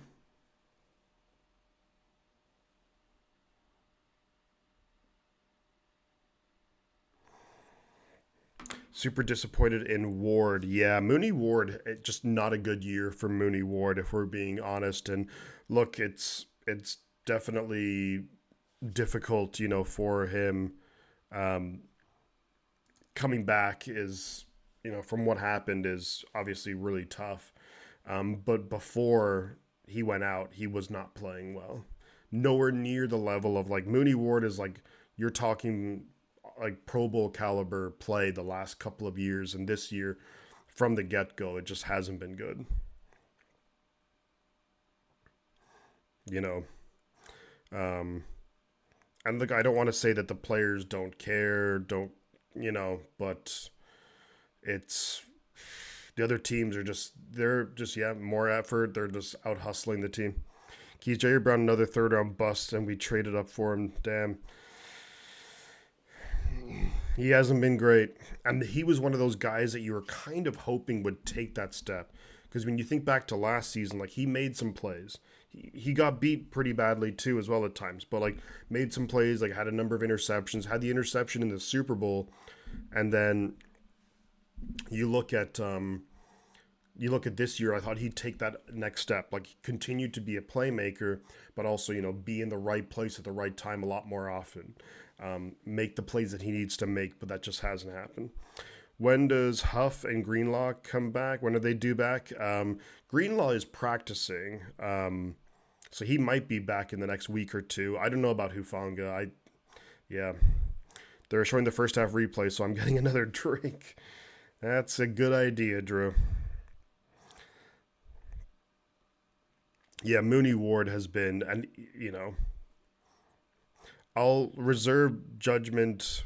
I'll be a lot more forgiving on Mooney Ward coming back from what he's gone through, but the first bunch of games that he played, it was not good.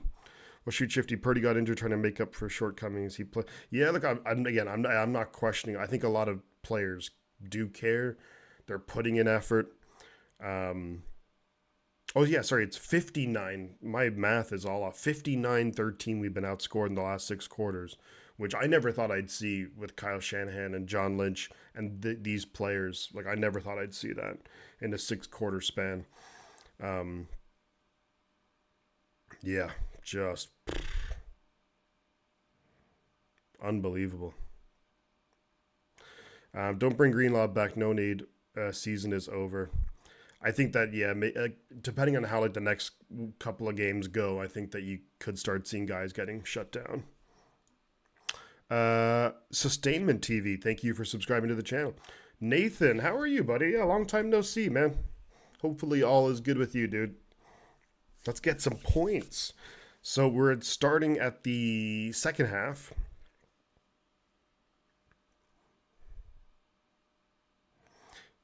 Greenlaw's reconsidering coming back after watching this.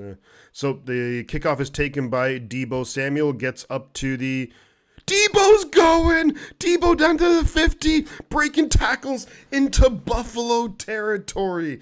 Debo Samuel gets into Buffalo territory. Let's go. So they're talking with Kyle Shanahan. So good return there by Debo Samuel. Debo with a huge return, and there's actually no flags on the play. So we're inside the Buffalo 40-yard line to start the second half. Let's give the ball to Jordan Mason and Isaac Guerendo. Let's go. Just focusing on mock drafts, not a bad idea, Nathan. Especially if you're a 49er fan. Purdy behind center. You got Mason and Juszczyk, I formation. Snap is away. They hand it to Mason, going left and right more than north and south. Well, I suppose east and west more than north and south. Because left or right could, I guess, be north and south. But you guys get what I mean. Pickup of two for Jordan Mason on first down. 2nd and 8 on at the Buffalo 35 coming up. Come on, offense. Let's make this a game. Let's make it a game. Purdy is going to be behind center. Mason is the back. Pearsall goes in motion. Snap is away. Purdy's looking to throw. Does throw it downfield. Caught! First down. Who was that? That was Jawan Jennings. Nice play. Brock Purdy hits Jawan Jennings for a first down. Bam. First down. Nice route there by Jennings to cut inside to the left. Nice catch too. Lays out for it. Nice throw as well. 1st and 10 at the Buffalo 21. Purdy behind center. Snap is away. Hand it right side to Jordan Mason. Jordan Mason gets maybe a yard or two. Yeah, Jawan Jennings is just a beast. Absolute monster.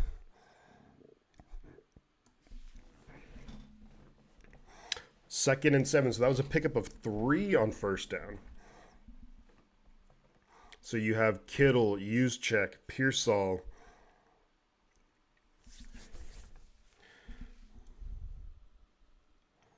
Mason is out there, the single back. Juszczyk and Jennings out there too. Snap is away. Hands it off. Jordan Mason running. First down. It's going to be 1st and goal. But there's a player down for San Francisco, and he's not even moving. Now he's up on his feet, and that was Jawan Jennings, I think. Jeepers, that scared the hell out of me. Jawan Jennings was just laying on the ground. Ooh, awkward there. Mason got like upended by the defender and kind of hit into Jawan Jennings. Jawan Jennings is out there, so he's okay. 1st and goal from just inside the 10. Purdy behind center. Guerendo is the back now. Debo goes in motion. That's what? Yeah, that's against the defense. So that's going to be a 5-yard penalty. Encroachment. So it's going to be 1st and goal from the 5. Meet me at the creek. How are you, buddy? Good to see you, my man. Good to see you. Meet me. All is good. Hopefully all is good with you too. 1st and goal, San Francisco at the 5. It was offsides against the defense. Come on. Purdy behind center. Guerendo is the back. Juszczyk is back there as well. Jennings, Debo, and Kittle on the field. Snap is away. They actually give it to Juszczyk. Juszczyk fumbles the ball. No. And it's going to be taken back by Buffalo. They might go the whole way. And it's going to be a huge return. Juszczyk almost into the end zone and fumbles the ball. Oh, my glasses are falling off.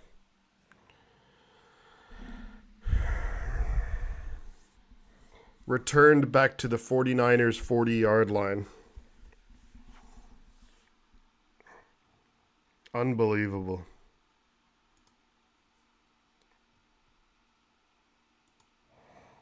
Unbelievable. Punched out. I think that was Milano who punched it out. Juszczyk was down to the 1 yard line and just came in and punched the ball out. Debo kind of went to go after it and slipped in the snow. I mean, you can't blame when you. Kyle Juszczyk. For a second there, Ron, I thought you were about to be like, as in Shanahan, but.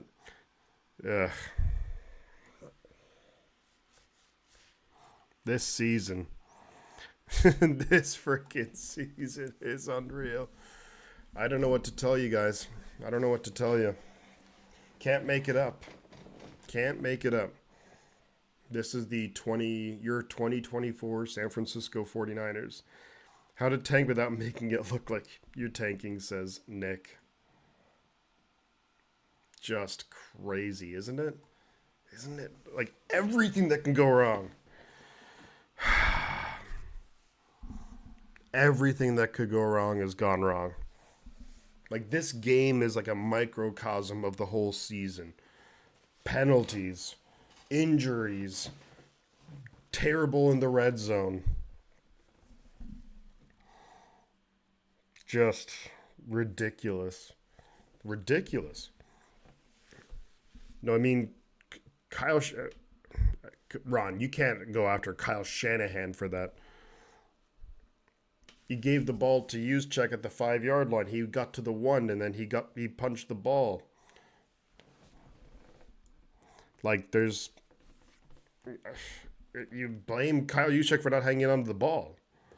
Never gives up on his cute play calling style. A cute play call. It was a run up the middle. I mean, if he was doing some crazy end around trickery thing with Juszczyk and then whatever, I'm like, fair enough, but it was just a run up the middle on 1st and goal. You don't expect your running back to fumble.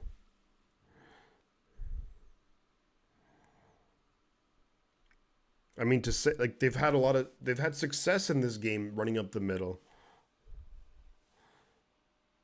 And it wasn't like the inside handoffs. I mean, it's harder to keep hold of them potentially, but like just I mean, I don't know. I mean, he had 4 yards there. It wasn't like it was nothing. I don't know.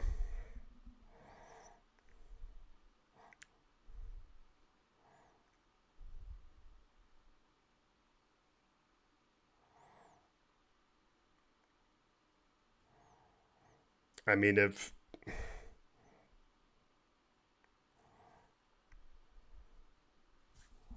the I'm not going to say that was a 100% on Shanahan. What? Don't so 0% blame on the running back who fumbled the ball. What?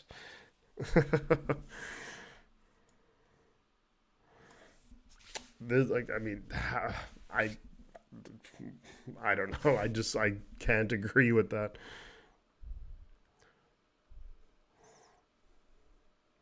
So the running back who fumbles the ball. No, you did good.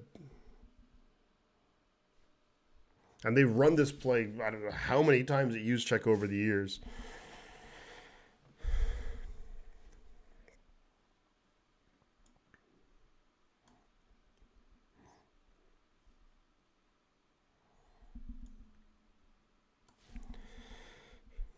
Third and 2 for Buffalo.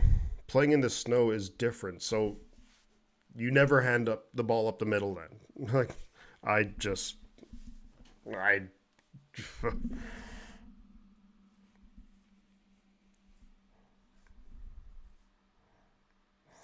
Fourth and 2. So I think the Bills are probably going to go for it on fourth down.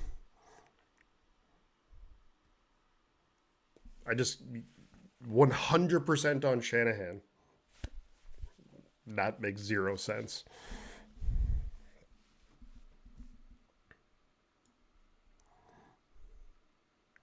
So the Bills are going to, no, you don't hand it off No, you don't hand it off close to the line. They've run that play like how many times at use check, and I don't think he's ever fumbled the ball in a situation like that.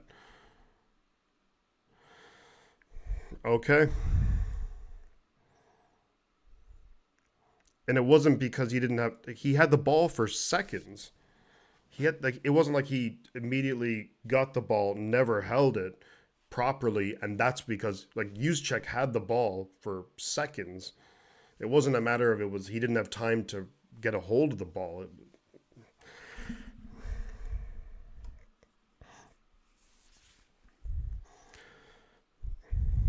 But 80% on Shanahan. This team can't play clean this year. Take the yards. Take the yard and again. The next play was, yeah. I mean, look, the red zone. Like, there's plenty of things to blame Shanahan for. Like, I think through this year, there's plenty of mismanagement with time. There's plenty of like things that I wouldn't necessarily agree with, but that to be like, okay, okay.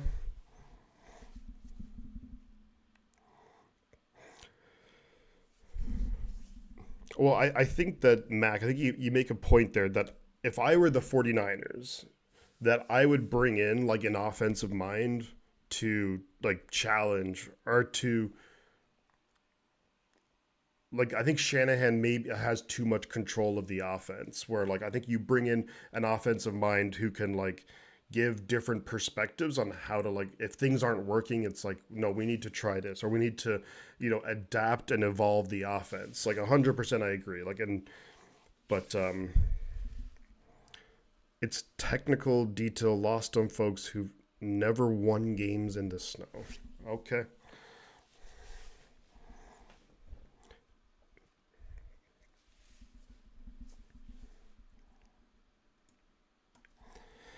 Still saying the weather has nothing to do with this game.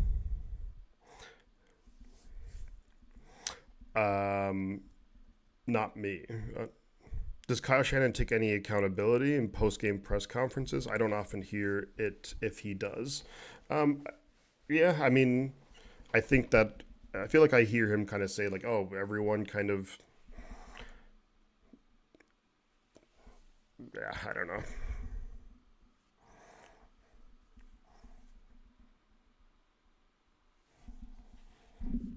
Like I don't personally I don't hate that play call to give it to use check, but you know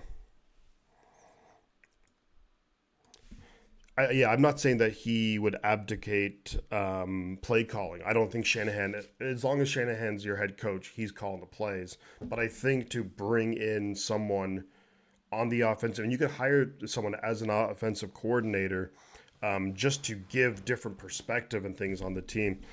Purdy fakes the handoff to Mason, throws it downfield, going to be caught, dropped by Jawan Jennings. So fakes the handoff and then throws it to Jawan Jennings. Jawan Jennings drops the ball, hit him right in his hands.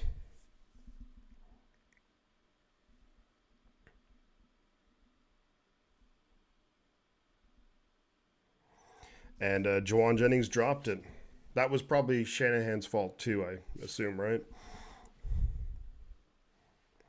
The play was fine. Yeah, I completely agree. Second and 10 after the drop by Jawan Jennings. Purdy behind center.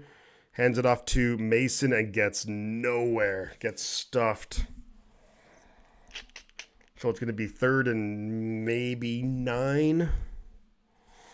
This is bad news written all over it. I think if you're the Niners,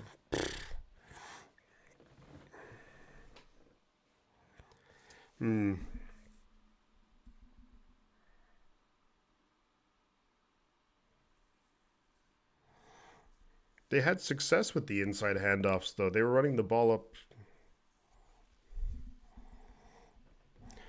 Third and 10 for San Francisco. Purdy looking to throw.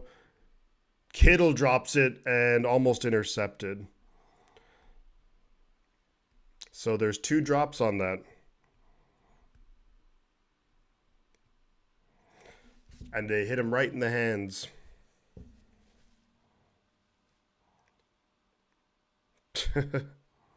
Yeah, a little bit, Eddie. A little bit. I mean, look at this. This is just cartoonish here. A screen set up for Kittle and just bobbles the ball and drops it.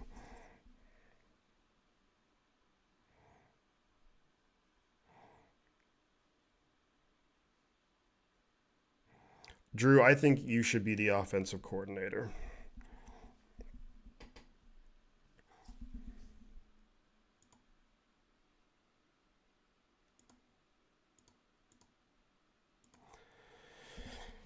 Punt was away. This game sucks. This team is like nowhere near where they need to be. And that's where I will blame Kyle Shanahan for sure. Like this team just there's no get up and go. Where's like the fire? Where's the, like we're heading into this game where if we could win this game, um, we'd only be one game out, and this team looks like it gave up. After like the first drive, it's insane. Like, there is plenty of things I will absolutely rip Kyle Shanahan for, but yeah,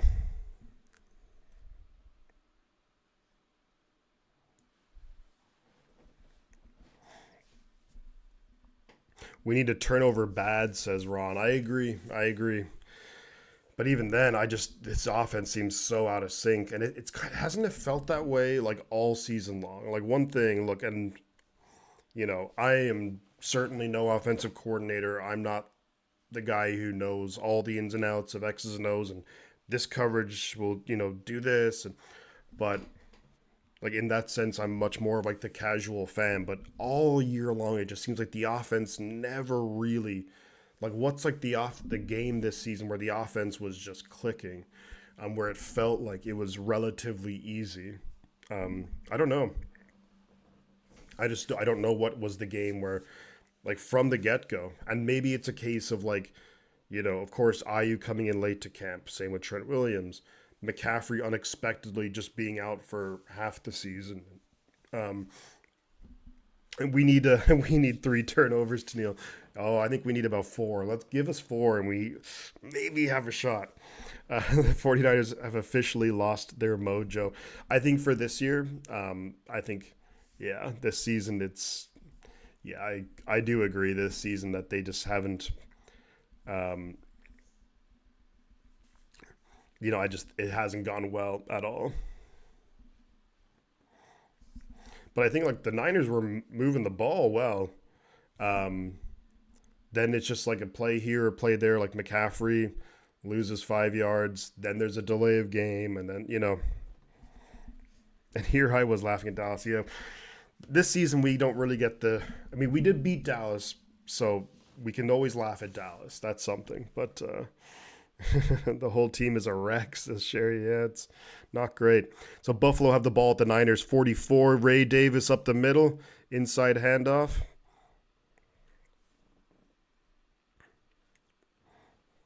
Gets about 10, 11 yards. Less than 9 minutes to go in the third quarter. 1st and 10, Buffalo. We need everyone to get there for next season. The injuries killed us. Yeah, I think you're right, Jamie, and Mary as well. But there hasn't been that game where like I've never really felt like confident in terms of this team having a deep playoff run this year. Handoff up the middle, and they get a couple yards. We can always laugh at Dallas. That we can do. Malik Mustafa slow to get up, but being helped up now by Mooney Ward. Pickup of about 2 or 3 by the Buffalo Bills on first down. But I think this offseason there's going to be a ton, and there needs to be a ton of reflection. And I think that the 49ers need to approach the offseason like, I don't want to. Nick Sorensen hasn't been good. I don't want to be like, well, let's give him another year. Like, no, we have guys who are getting older. We're still in the Super Bowl window. Handoff here to Curtis Samuel on the end around. He's going to get, wow, what a hit there by Jair Brown. Picks up about 7, though. Something that, look, and this is another excuse 100%, but like, what was the net rest days? We were like negative 21. Like, we've played 4 teams coming off bye weeks. Like, what the hell? Shifty putting things in perspective. What, yeah, I think that the, like, there needs to be a reevaluation. And I think that this is where, like, for me, I'm taking the captain badge away from Debo Samuel. I just don't know. I don't see him as a captain at all. Um, Fakes the handoff to Josh Allen, throws it downfield. Oh, could have been intercepted. Malik Mustafa just punches the ball away, but I feel like he could have intercepted that. 4th and 2. What's Buffalo going to do? I've seen individual drives and quarters where the flame of hope was kindled. That's true, Wesley. Like, there's been some good moments, but it just, compared to like seasons gone by, yeah, Mustafa is awesome. I do like Mustafa Drew. I think that was a really good pick. So Buffalo was going for it on 4th down. It's 4th and 2 for Buffalo. It's going to be, and it's a timeout by Buffalo. Play clock was winding down, so they had to. So timeout Buffalo Bills. Maybe they will they still go for it after the timeout? Will they reevaluate? Maybe try and kick the field goal, make it a 3-touchdown game. It's already a 3-possession game, and I don't even know if the Niners will have 3 possessions left. Niner Jamie says, to be honest, for me, Shifty's coverage has been the brightest spot, and I feel like I haven't been on my game at all this season.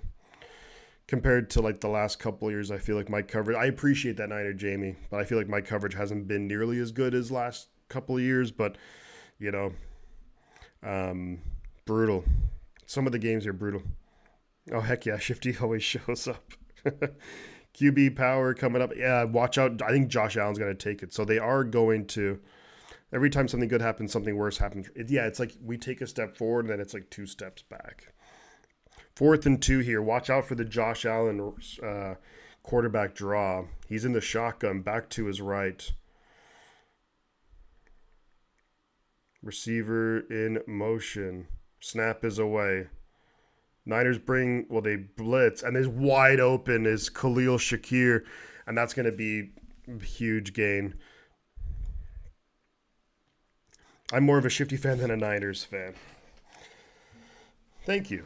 I appreciate you. I appreciate you guys. This is my first season. This is the first season, Niner Jamie. That's awesome. I appreciate it, man. Yeah, well, God, just guys falling down. You bring a blitz with Warner, and you don't even get near anything. That defense, that scheme right there was just, I don't even know. Like, sometimes I think people just overcomplicate football. Oh, what a catch by the Buffalo Bills. And he tosses it back to Josh Allen. And that's a touchdown. What a funky play there. It's a touchdown, Buffalo. Just a snap, quick pass to the receiver. The receiver's about to go down getting tackled and flips the ball back. Amari Cooper flips it back to Josh Allen, who runs into the end zone. Like, I don't even know how to describe that, but holy moly. Seriously, if it wasn't for Shifty in this chat, I would be in football depression this year. Ugh. What a play. I mean, how was that not ruled forward progress? Stop, though.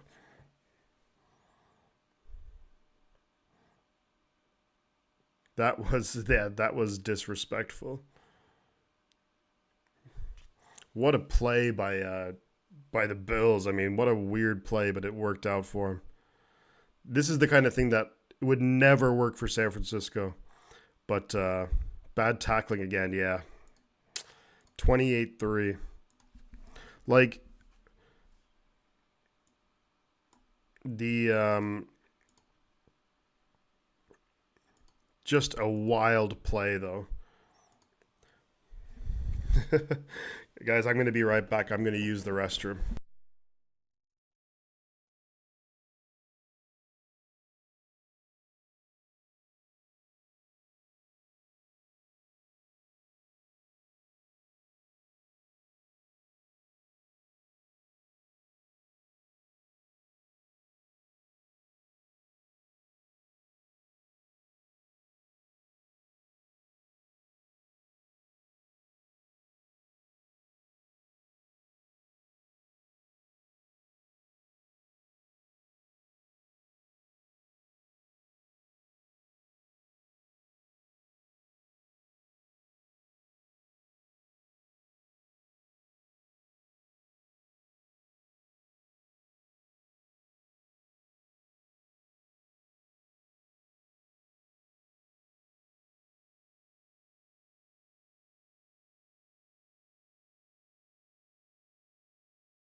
All right. Well, Ron says, well, time to watch from the bed and doze off to this shit show. It's true. It's true. That would be funny, Wesley, wouldn't it? We just hear screaming like, ah, friggin'. Ah, God, friggin'. We've been dog crap all year, Gus. Yeah, I mean, the team has just never found any kind of rhythm at all. Like, there's always going to be Jameson just like, drinking Jameson and getting, like, just completely hammered to get through it. But, I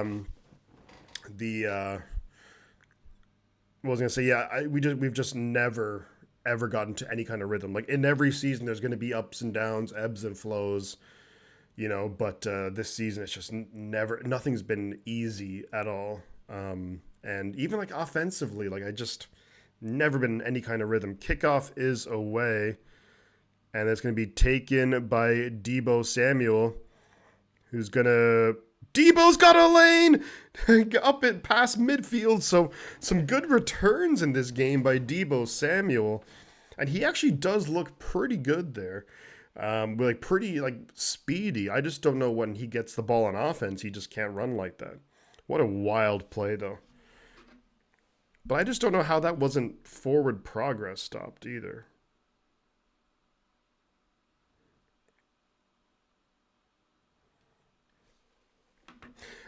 Nick, you have a lovely night, good sir.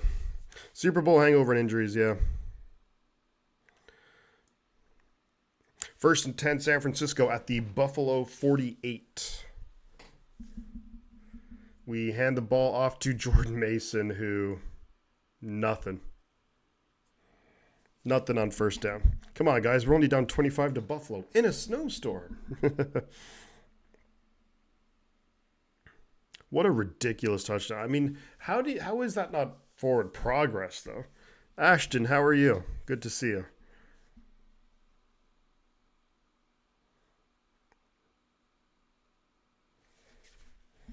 I pray the Niners don't get in the red zone. Yeah, just the offense has been so out of sync all year long. 2nd and 10 for the 49ers at the Buffalo 48. Purdy in the gun, looking to throw. Under pressure, breaks away from a defender, throws it downfield, looking for Pearsall, and Pearsall just fell over. Could have actually made a play on that, but he maybe slipped in the snow or something. Not really sure what happened there. He just fell on his own feet. You're right. Didn't even look like he slipped. He just, I don't know. I do have to say, though, that, like, the whole, and I would have, always been like I am a huge Kyle Shanahan fan, but to have, 13 points in the last 2 games is not good enough.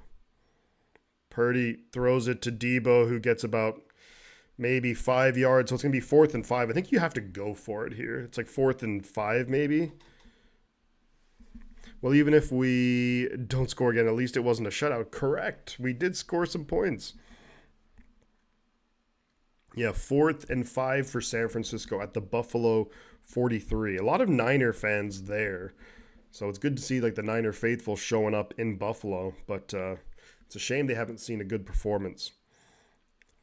4th and 5 from the Buffalo. The snap is away. Purdy's looking to throw. Throws a caught. Juwan Jennings. First down. Jennings down to the 20. Down inside the 20. So we're in the red zone. So... the Buffalo Bills got us right where they want us. Plenty of time left to make this respectable. See, I would agree with you. I just don't trust this defense at all. Maybe ice skates would be more stable. Good play, though. Purdy hits Juwan Jennings, and Jennings breaking tackles, dragging guys with him, and gets inside the 20 of Buffalo. So we're in the dreaded red zone, where things have only gone wrong. Purdy behind center. Mason is the lone back. Use check in motion. They pitch it to Mason up the middle, and Mason gets a couple yards. Maybe 2 or 3. Red zone time. 2nd and 8 coming up for San Francisco at the Bills, right around the Bills' 15-yard line-ish. Come on, offense. So Purdy's going to be in the gun with Garendo to his right. Now Pearsall is in the gun as well. To Purdy's left. Snap his way. They fake it to Pearsall. Pitch it out to Garendo. And Garendo's breaking tackles. Touchdown! 49ers! Brock Purdy to Isaac Garendo. Touchdown! San Francisco. Let's go. Let's go. Come on. There we go. We actually got a touchdown in the red zone. That's actually going to go as a running play because Purdy threw it backwards. Touchdown, Isaac Garendo. Come on. Let's go. Good job by the rookie, too. Breaking tackles, getting into the end zone. Here comes the extra point attempt. Kick is up, and it's good from Jake Moody. So it's 28-10. Yeah, imagine if they didn't fumble at the 1, you know, because it ain't over till it's over. Defense has got to do something though. It'd be pretty wild if the defense actually made a big play. Like it got a turnover, and then it's like a Buffalo's like, oh, okay. Should have stuck with Bills. Oh, yeah.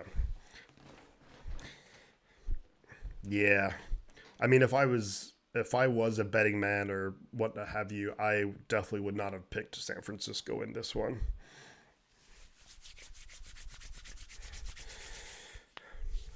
Yeah, Ron, you're totally right, though, isn't it?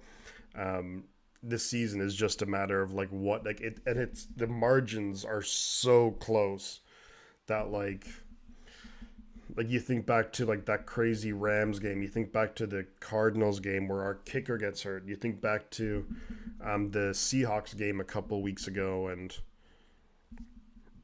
like if this team was like 8-3 right now, and you're like, okay, we're probably going to be 8-4.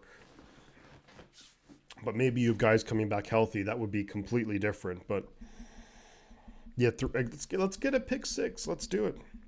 Or maybe a old-fashioned Fred Warner, like punch the ball out, force a fumble, return it for a touchdown. 3 more pick 6s and we win. TD and 2 field goals equals 13 points. Yeah, we need 2 touchdowns we need 2 touchdowns and a field goal, with one of the touchdowns us converting a 2-point conversion. If we would have won our division games, you're right, but that's the thing, it's if, you know, that the whole thing is if. That at the end of the day, we did not win those games, but even though we should have, it's just wild. And that's where, like, Nick Sorensen, where I just have a lot of, you know, question marks, is that it seems like as the game goes on, like, his defense gets figured out. It's very vanilla stuff. It's like the offense is configured by the second half, the 49ers defense is just usually just freaking falls apart. Yeah, need 3 TDs, or we need to tie it up. We need 2 touchdowns, 1 2-point conversion, and a field goal. But I don't know if I would trust Moody to hit a field goal. So Moody is going to kick it off. Kickoff is away, and it's going to be taken around the 5-yard line and tackled at the 27. So Buffalo's going to have the ball 1st and 10 at their own 27-yard line. I want to see the time left in the quarter. Seattle and Rams won today, yeah.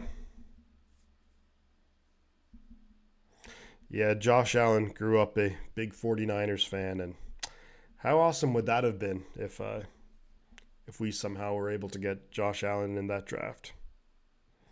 The upside is young players, yeah. I think, and hopefully that will help them moving forward too.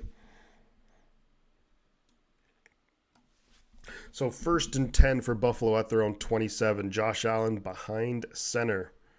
The back is Cook. They hand it to Cook. Good tackle right there, guys. Good job. They maybe lose a yard on the play. That was Robert Beal Jr., the second-year man out of Georgia. So loss of 1 for James Cook. 2.5 minutes to go in the third quarter. So can you get a quick 3 and out here? Just make it a little bit interesting. That's what you'd like to see.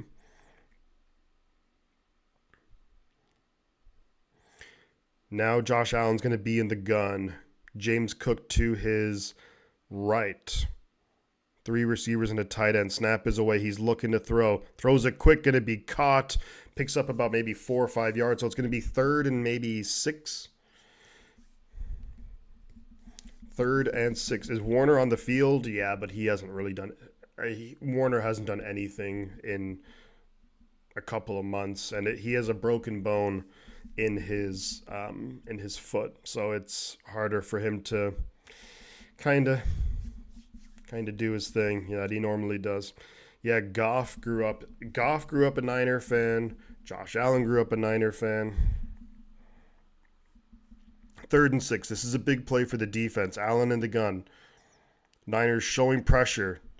They bring pressure. Caught. But he's going to be short of the first down. So it's going to be 4th and 2. So I think Buffalo's going to have to punt the ball. And the Buffalo Bills are going to punt the ball away. So the Niners will get the ball back in the third quarter. Brady, of course, a Niners fan. Maybe, I don't know if it was Aaron Rodgers. I think Rodgers maybe was too. Stopped him short, so it's 4th and 2. So the Bills going to punt the ball away.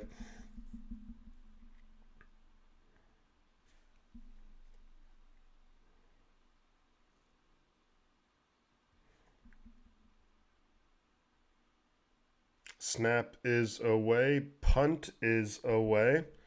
Cowing back there to receive it. Takes it at the 11 and gets up to the 22. So decent return right there. No flags.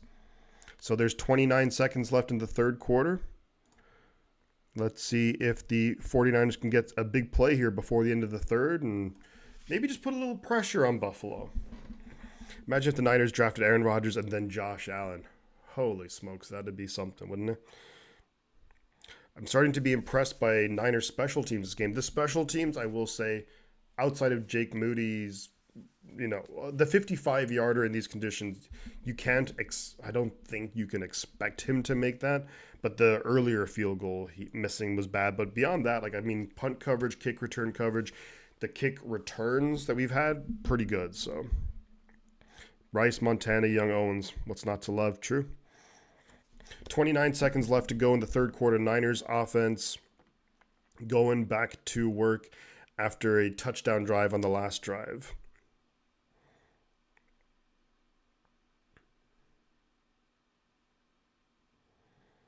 Damn, Seattle winning. And the Rams too. So it's 1st and 10 at our own 23, we'll call it. Purdy in the gun, Garendo to his left. Juszczyk, Debo, Kittle, and Pearsall out there.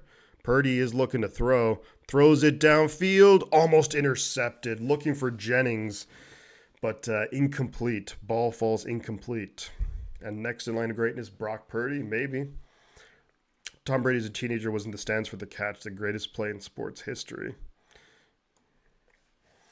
Yeah, notable losses. Led by 10 points. Yeah, jeepers. Those losses were just brutal, man. So there's 24 seconds left in the third quarter. It's going to be 2nd and 10. Purdy's behind center. Looks like Garendo is the back. They do hand it to Garendo. Goes up the middle and gets maybe about 4. Should have drafted Patrick Mahomes instead of Solomon Thomas. Yeah, that's not really talked about enough, is it? So it's going to be the end of the third quarter. We have a 3rd and 6 coming up. So let me change the quarter here to the 4th.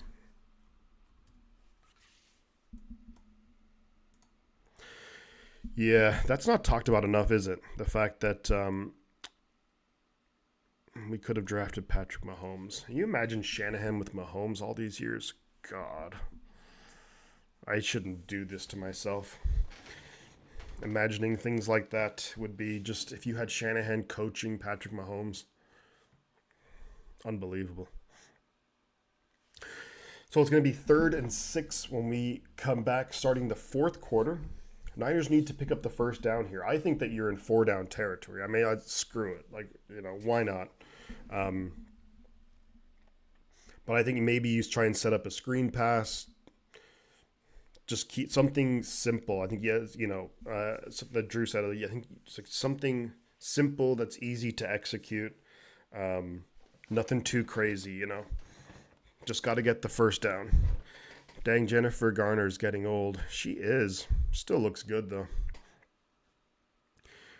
Brady was 4 years old at the time of the catch. What's a sprint right option?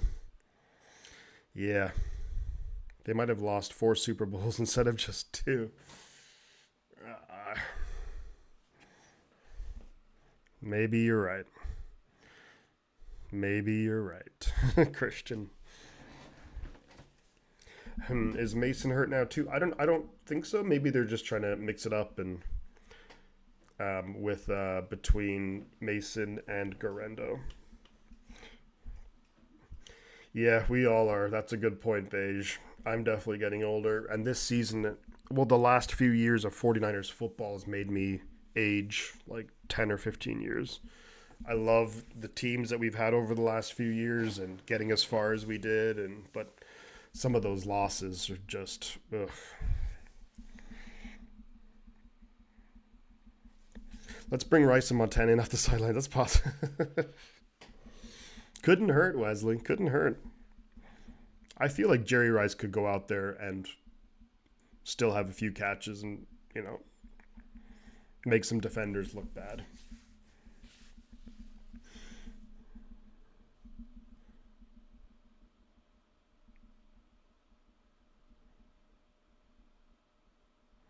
That is pretty cool that they have, actually, and the 49er fans too helping like shovel out some of the snow.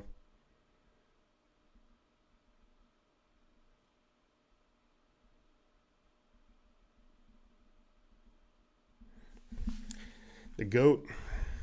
So this is a big play here. 3rd and 5, they're calling it. 3rd and 5 for the 49ers. We're at our own 27-yard line. Purdy is in the gun. Back to his left. Cowing in motion. Snap is away. Purdy's looking to throw. And the ball slips out of his hand. It's going to be a fumble and recovered by the Bills. Sicky, how are we doing, buddy? It's going to be slips out of his hands. It's going to be fumble and Buffalo Bills ball. Thank you, Sicky, so much for the $20 super chat. Aloha, Shifty and Gang. I'm at work. Still can't chat too much. Let's go, Niners.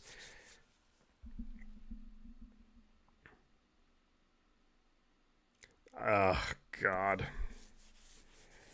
That would work until they got hit. Thank you so much, Sicky. Let's give Sicky a huge shout out in the chat. Appreciate you, buddy. You are far too kind. Far too kind. Thank you. There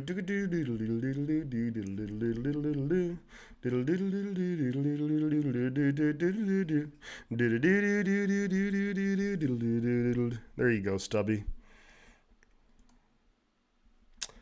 Oh, God.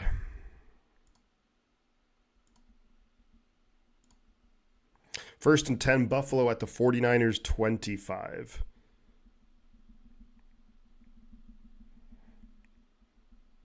There's a flag. Don't tell me this is 12 men on the field. Thank you so much for too many men on the field.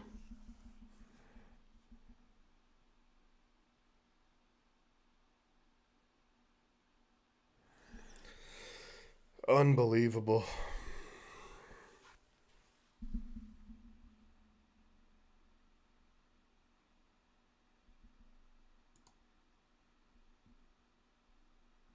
There wasn't too many men on the field. What was...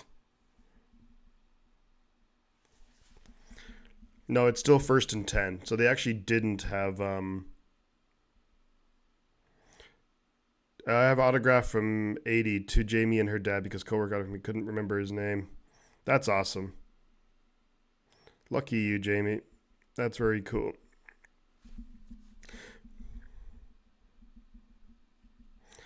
Yeah, see, I always liked like the personalized autographs are cool.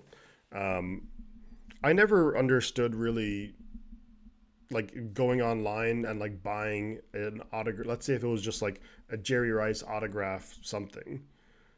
Like I don't that does for me that doesn't really mean a whole lot, but I think having something that would say like too shifty or what have you know, that would be cool. 2nd and 9 for Buffalo inside the 25-yard line. Josh Allen in the gun back to his left. Allen is looking to throw. Got plenty of time. Throws it downfield, and it's going to be caught by Dawson Knox inside the 10. Renardo Green on the coverage, and just a really good job there by Dawson Knox. We are the Generals this game. It's a basketball. Yeah, well, the Globetrotters and the was it Washington Generals or something? The Harlem Globetrotters. This game will be taught for generations on how not to win a game. This team just finds it's creative, ways that we can look bad. Creative, I would say. 1st and goal for Buffalo. They hand the ball to James Cook, who's going to be swallowed up in the backfield and gets nowhere. 2nd and goal coming up from the 8-yard line.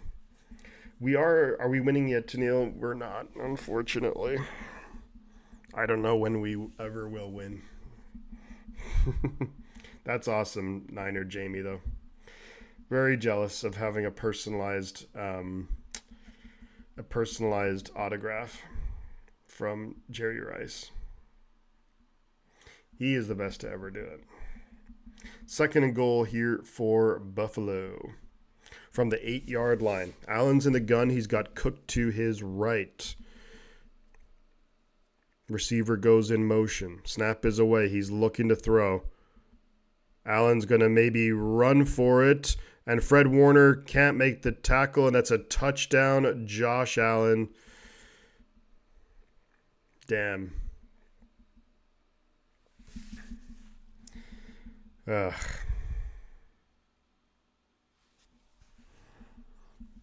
It's just hard when you're a defender in the snow. Like, you can't get your footing to... Jerry Rice stiffed me for an autograph at Pebble Beach. Still a fan, though. That's a bummer. That's a bummer, Peter. Especially musicians. Doesn't mean that... Yeah, I agree, Niner Jamie. That,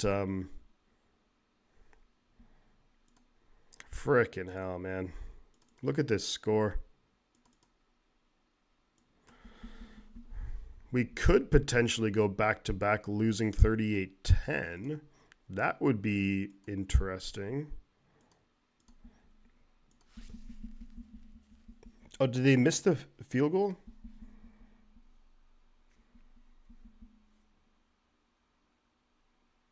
No, 35-10. That's a bummer, Peter, that Jerry... I'm kind of torn on it when it comes to... like athletes and what have you that like famous people, celebrities, that's the word I was looking for, that like it is cool when you do meet a celebrity who is, or like a famous person who is like really really nice, but sometimes I can understand where they're kind of humans too, and that like we all have bad days, and that like they might just be like, I kind of want everyone to leave me alone. Speaking of which, let's play a game. Let's go. Who is the most famous person that you guys have met? Who would you say is the most famous person that you've met? I'm out, guys. This is depressing. Mac, I don't blame you, dude. I don't blame you. Thanks for hanging in for the most of the game, but yeah, it's a tough watch. It's ugly. It's ugly. These poor guys, they're all just beat up. Yeah, Mary, you're right. That it's tough. It's just. I think that see, it's people will say like let's say the Niners have had like a lot of playoff games and what have you. So we played a lot more games than other teams like the last few years, but and people will say, well, the Kansas City Chiefs have two, which that is true, but every Niners season has ended in just absolute bitter disappointment. Whereas at least with Kansas City, like they've in the last even just the last few years, they've won the Super Bowl, twice. So two or three, no, they beat us, then they beat Philadelphia, and then they they won before. So um, it's just they've had a lot of success with a lot of their games. So with a lot of their seasons, so it's different. Like the mentality kind of wears on you, and I think you know, unfortunately, you could just see this kind of season coming a mile away. I met Ronald Reagan twice. Once he came to our school, and they gave him, if you ever being, he's a hawk. Oh, okay. Threw it right back at me. I was 13 at the time. See, that's a president you can get behind, right? And you're like, knows his football. I knew we'd lose this game in embarrassing fashion. Just forgot it was on Sunday night. Yeah, I mean, being honest, like, I wasn't confident that we were gonna. And Debo fumbles the ball, and who has it? I think Buffalo have it. Oh my God, Debo fumbles the ball on the return.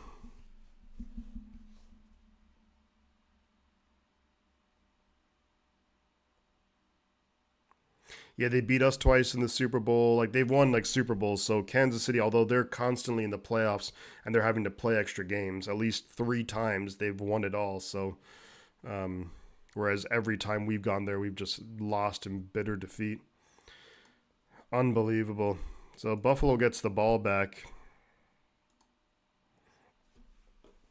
The most famous person I met was probably Chris Rock. I met Barry Bonds.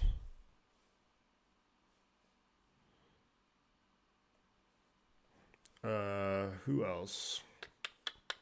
Draymond Green.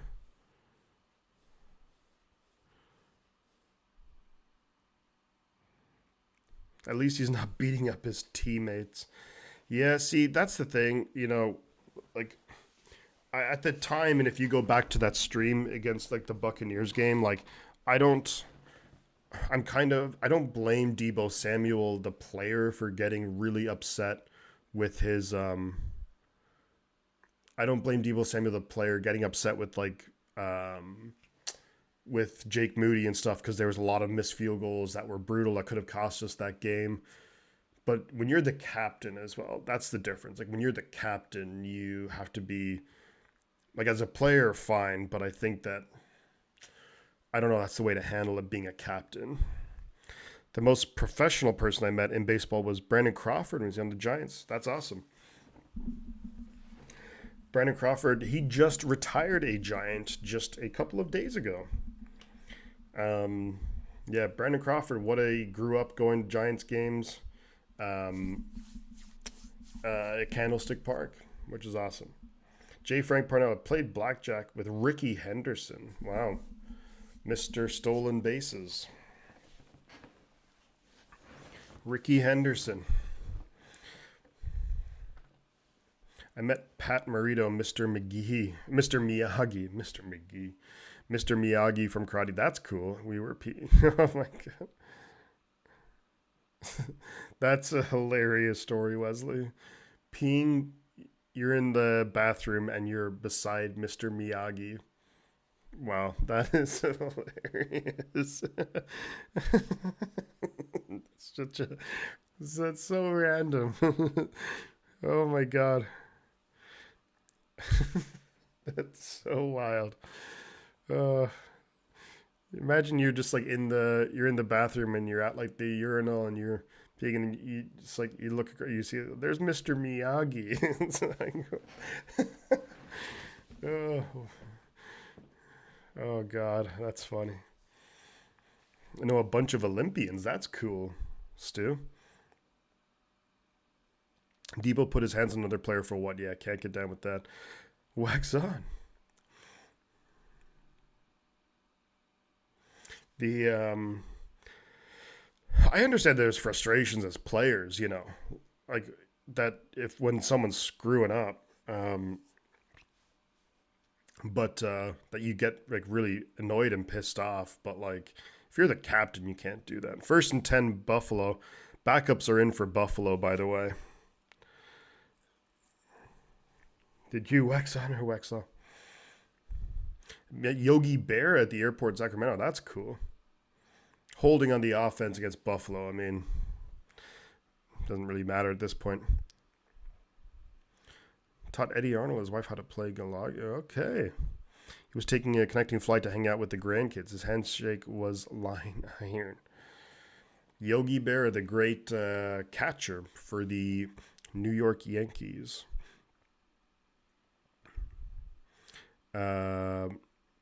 Niner Jamie, most famous, probably Bono from U2. That's awesome. But party with Motley Crue and Metallica. Wow, I'm surprised you lived to tell the tale. I mean, Motley Crue.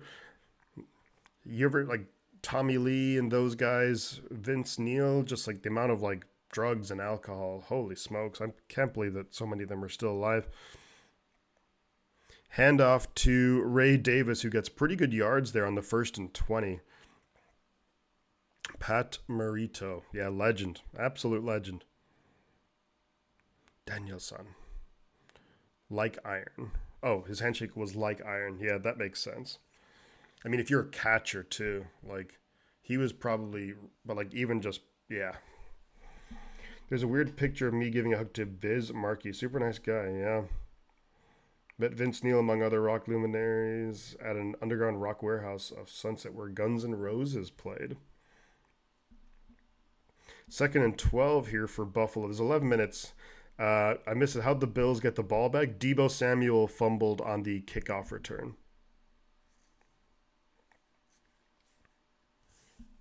So third and relatively long coming up here.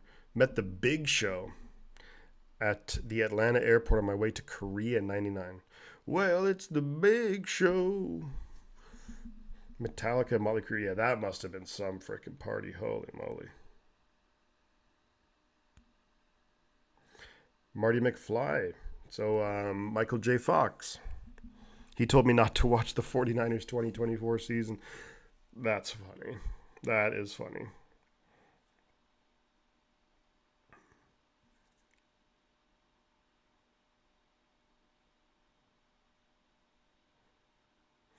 Yeah, I'd say the most famous person I met was Chris Rock and Barry Bonds. I'm trying to think if I met anyone else off the top of my head.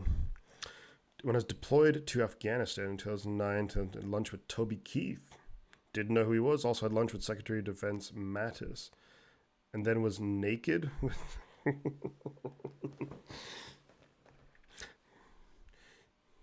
Good job by you.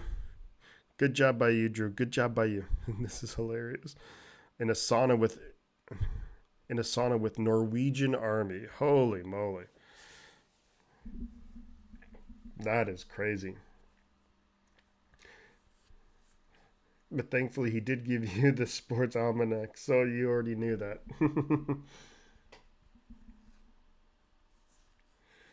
35-10.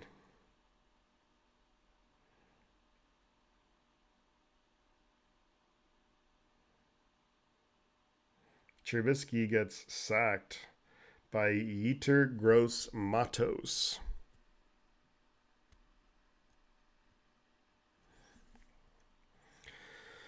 Bill's going to line up for a field goal attempt here, so it's possible that we could lose back-to-back games 38-10. Less than 10 minutes to go in the game. Tyler Bass lining up for the field goal attempt. It's a 49-yard field goal attempt.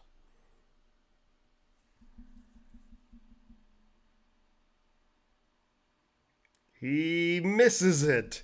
Wide left. Wide left.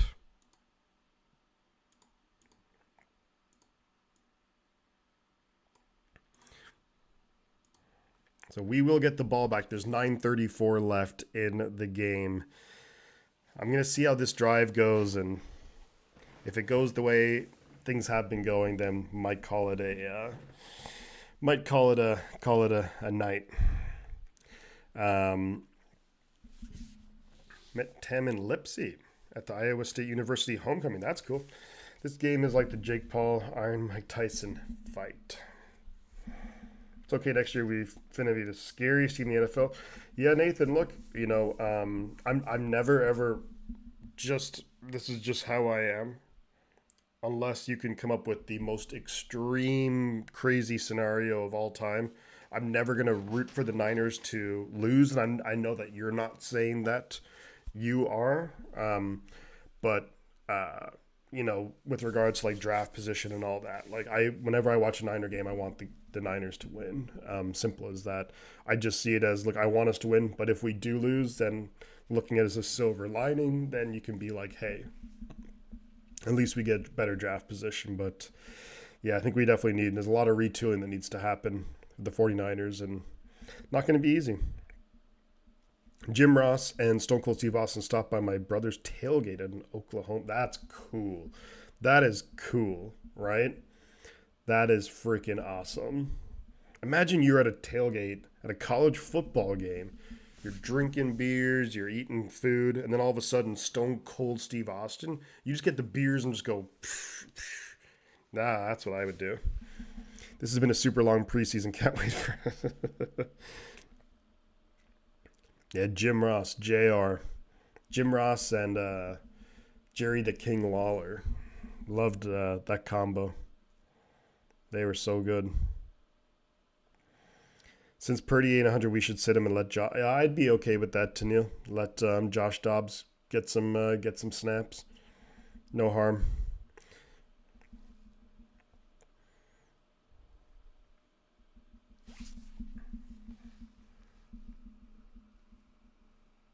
So it is Brock Purdy out there, and all of the starters are still out there. Kevin Eager, hey, Shifty late, but didn't miss anything but an ass whooping. That's true, Kevin. You didn't miss a whole lot. These last 2 weeks have not been pretty. Brendan Coffer went to the St. Louis Cardinals, and he just retired. He retired as a Giant, but you were right. I think he was playing with the Cardinals. Snap is away. Purdy's looking to throw. Dumps it off to Garendo, who's going to lose a bunch of yards there.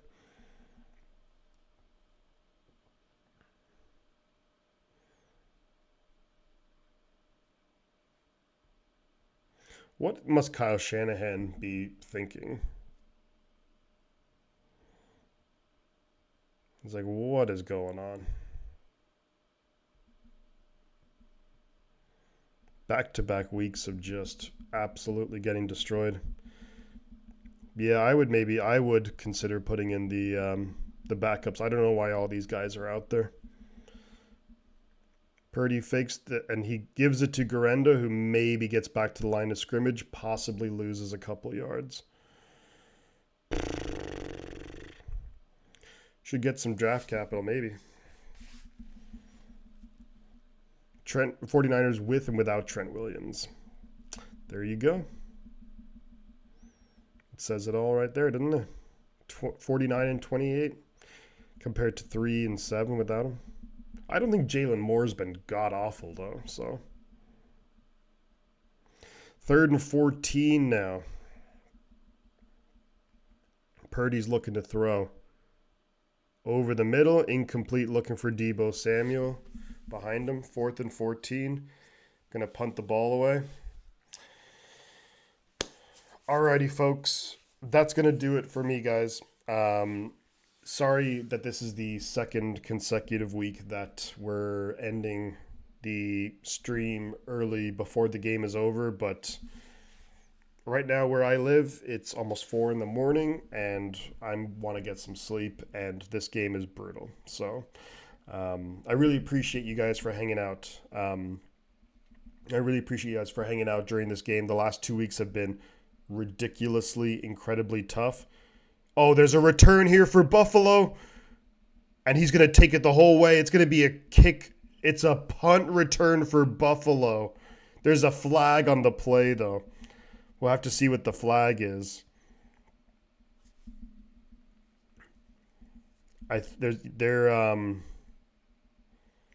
Buffalo's still celebrating. We'll have to see what the flag is, though. They're still celebrating, so maybe.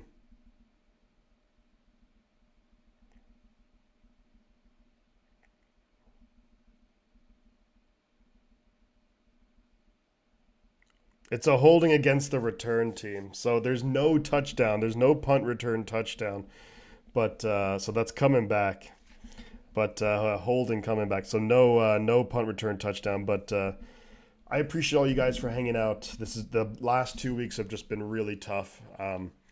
Yeah, I know I've been like a lot more negative than normal, but when you've been outscored, 73 to 20, 73 to 20, it's just tough to stay positive. So it would be funny, 49ers fan, if Joe Montana came back and played. He couldn't do any worse than what we've done the last couple of weeks.